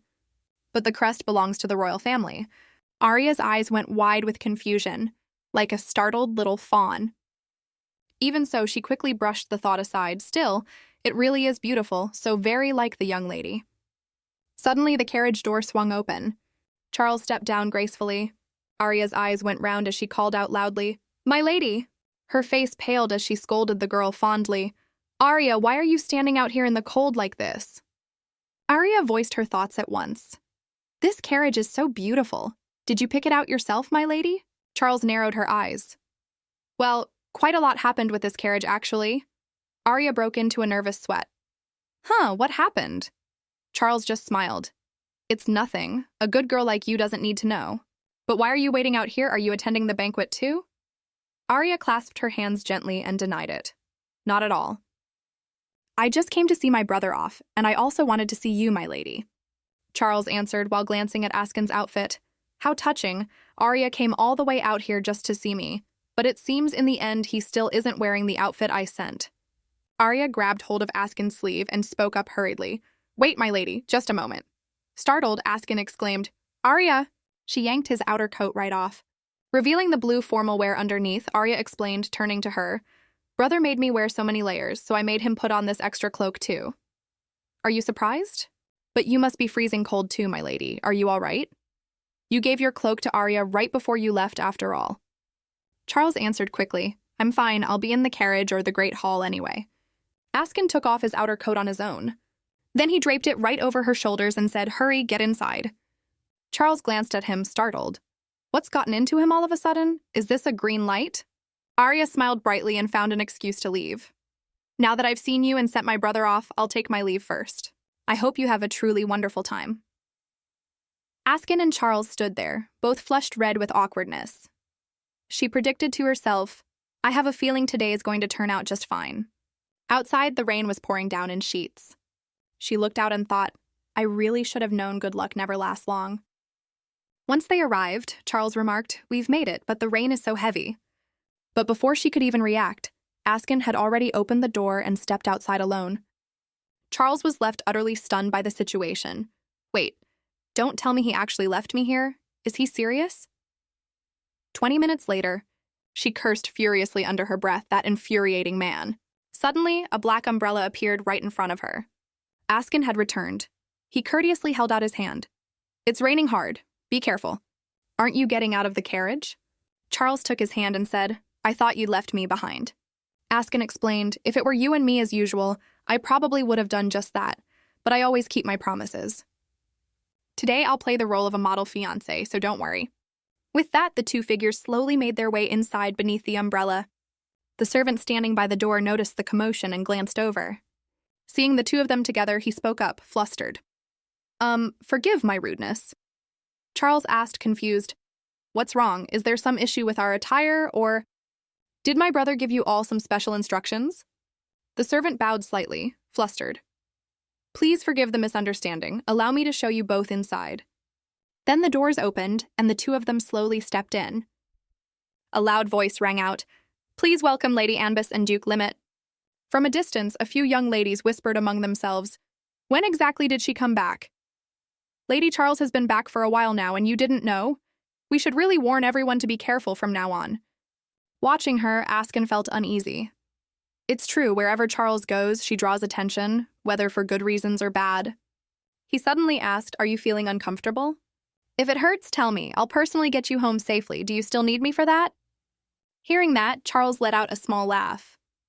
She crossed her arms and teased, "It doesn't hurt, and even if it did, I wouldn't want to miss out on having my fiancé escort me." Askin looked at her and answered, "I honestly can't tell if you're being serious or just joking." Charles teased mischievously, "Oh, were you hoping I wasn't in pain?" Up above, Ian looked down at where she and Askin stood. Askin scolded her fondly. You really are? Just then, Rosidian walked over. You finally arrived. Hello there, my dear little sister. Charles sighed, clearly annoyed, and greeted him. Forgive me for the late greeting, Your Majesty. Have you been well? Rosidian mocked her, calling me Your Majesty and yet showing no manners at all. She kept smiling outwardly, but screamed inwardly, You're the Emperor. How am I supposed to greet you without acknowledging that? His face darkened as he gritted out, Hey, you're cursing me in your head right now, aren't you? I can tell just by looking at you. Charles provoked him further. What are you talking about? Don't be so petty, Your Majesty. Rosidian snapped angrily. You want to die? She glared and shot back. Go ahead and try it, and I'll use that necklace on you. He challenged her. Go on then, try it. Askin crossed his arms, watching the two of them. Rosidian spoke up, Enough. I didn't come here for this. Charles urged him along. Fine. Whatever you need to say it quickly, and then go. He held out his hand and said, Take my hand, we're going to dance. She put a hand on her hip, expressionless. What are you even talking about? He explained at once, the Emperor must be the one to open the very first dance, to signal the start of the banquet. Didn't you know that? Her face turned cold. And so? He closed his eyes as if it were obvious. And so, you're dancing with me. Charles shot back immediately. I have no idea what you're talking about. I'm your sister, not your fiancé, and certainly not a royal princess. Rosidian asked, puzzled. Why aren't you part of the royal family then? Charles frowned, judging him. Oh, is that really how it is? So today you're absolutely determined to treat me as royalty no matter what.